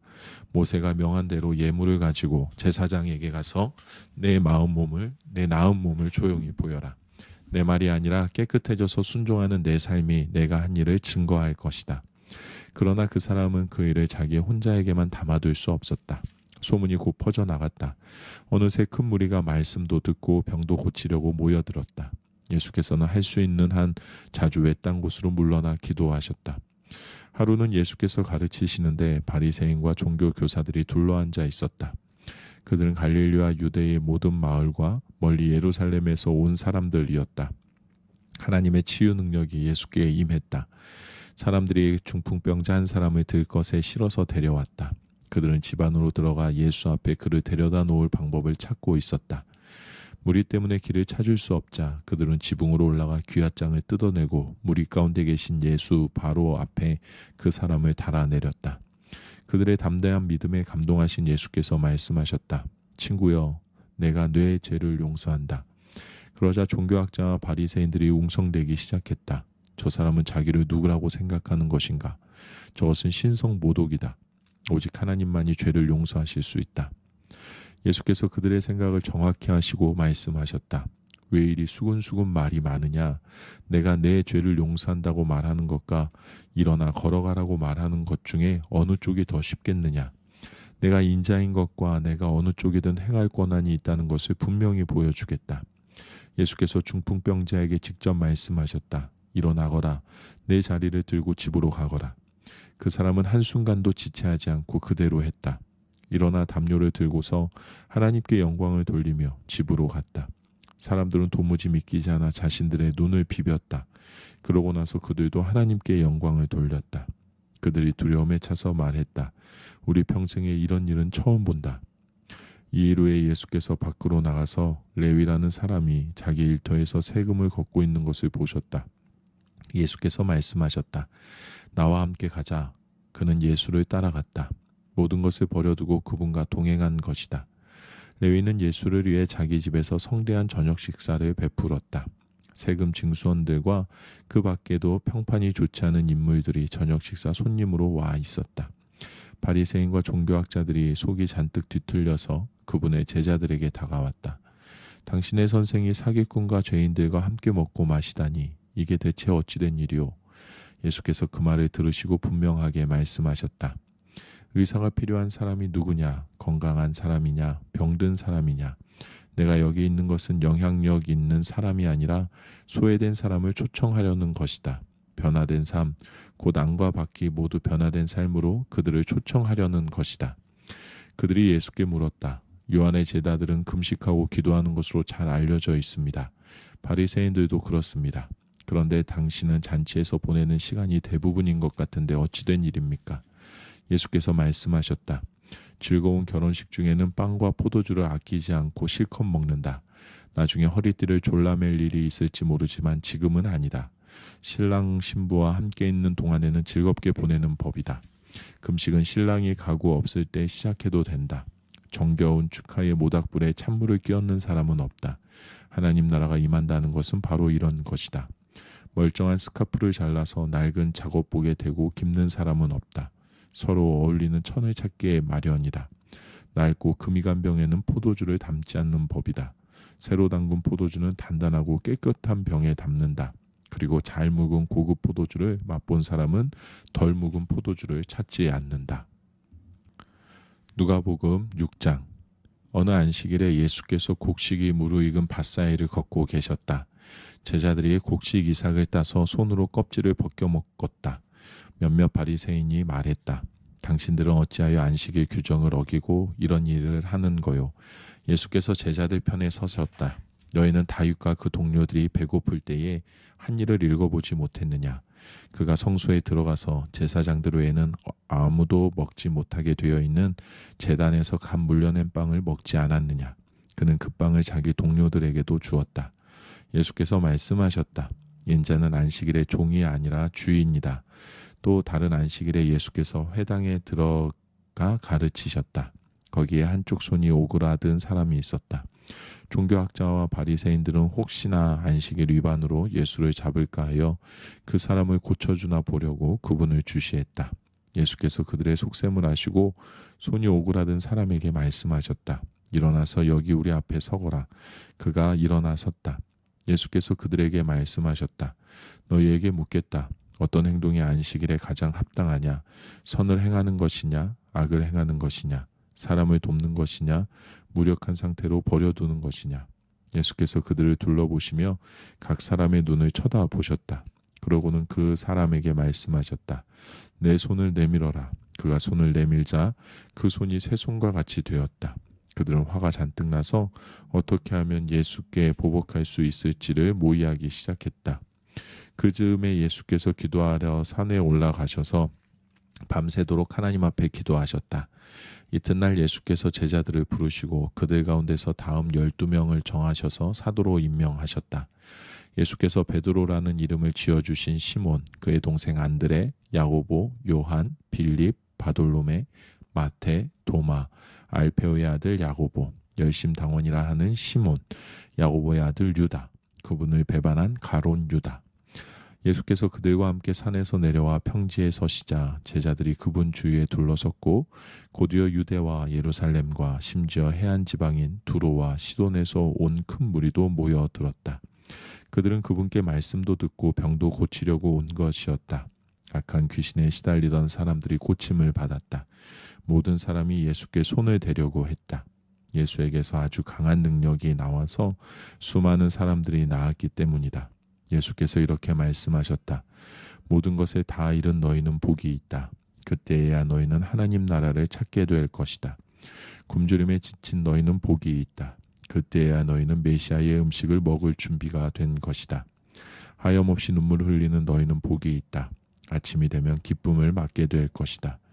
누군가 너희를 깎아내리거나 내쫓을 때마다, 누군가 내 평판을 떨어뜨리려고 너희 이름을 더럽히거나 비방할 때마다 너희는 복을 받은 줄 알아라.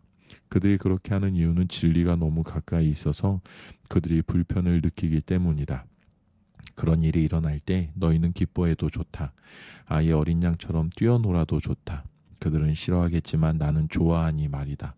온 천국에 박수를 보낼 것이다. 또한 너희만 그런 일을 당한 것이 아님을 알아라. 내 설교자와 증인들은 언제나 그런 대우를 받았다. 그러나 너희가 다 갖춘 줄로 생각하면 화가 있다. 너희 가진 것에서 더 얻을 것이 없을 것이다. 자기 자신으로 만족하면 화가 있다. 너희 자아는 오랜 만족을 주지 못할 것이다. 삶이 온통 재미와 놀이인 줄 알면 화가 있다. 고난이 기다리고 있고 그 고난이 너희에게도 닥칠 것이다. 다른 사람을 지켜 세우는 말과 비위를 맞추는 행동으로 사람에게 인정을 받으려고 하면 화가 있다. 사람의 인정을 받는다고 해서 진리의 편에 있는 것은 아니다. 얼마나 많은 악당 설교자들이 너희 조상의 인정을 받았는지 생각해 보아라. 너희가 할 일은 진실하게 사는 것이지 인기를 얻는 것이 아니다. 진실을 맞아들일 준비가 된 너희에게 내가 말한다. 너희 원수를 사랑하여라. 원수가 어떻게 하든지 너희는 최선의 모습을 보여라. 누가 너희를 힘들게 하거든 그 사람을 위해 기도하여라. 누가 내 뺨을 치거든 그 자리에 서서 맞아라. 누가 내 셔츠를 움켜쥐거든 내 가장 좋은 외투까지 잘 포장해 선물로 주어라. 누가 너를 억울하게 이용하거든 종의 삶을 연습하는 기회로 삼아라. 똑같이 갚아주는 것은 이제 그만하여라. 너그럽게 살아라. 여기 간단하고 유용한 행동 지침이 있다. 사람들이 너희에게 무엇을 해주면 좋겠는지 자문해 보아라. 그리고 너희가 먼저 그들에게 그것을 해 주어라. 너희가 사랑할 만한 사람만 사랑하면 칭찬을 바랄 수 있겠느냐? 그것은 죄인도 늘 하는 일이다. 너희가 너희를 돕는 사람만 돕는다면 상급을 바랄 수 있겠느냐? 그것은 죄인도 흔히 하는 일이다. 너희가 받을 것을 바라고 베푼다면 그것을 베품이라 할 수 있겠느냐? 아주 인색한 전당포 주인도 그 정도는 한다. 내가 너희에게 말한다. 너희 원수를 사랑하여라. 보상을 바라지 말고 돕고 베풀어라. 내가 장담한다. 절대로 후회하는 일은 없을 것이다. 우리가 최악의 상태에 있을 때에도 하나님께서 우리를 향해 너그럽고 인자하신 것처럼 너희도 하나님이 주신 너희 신분에 합당하게 살아라.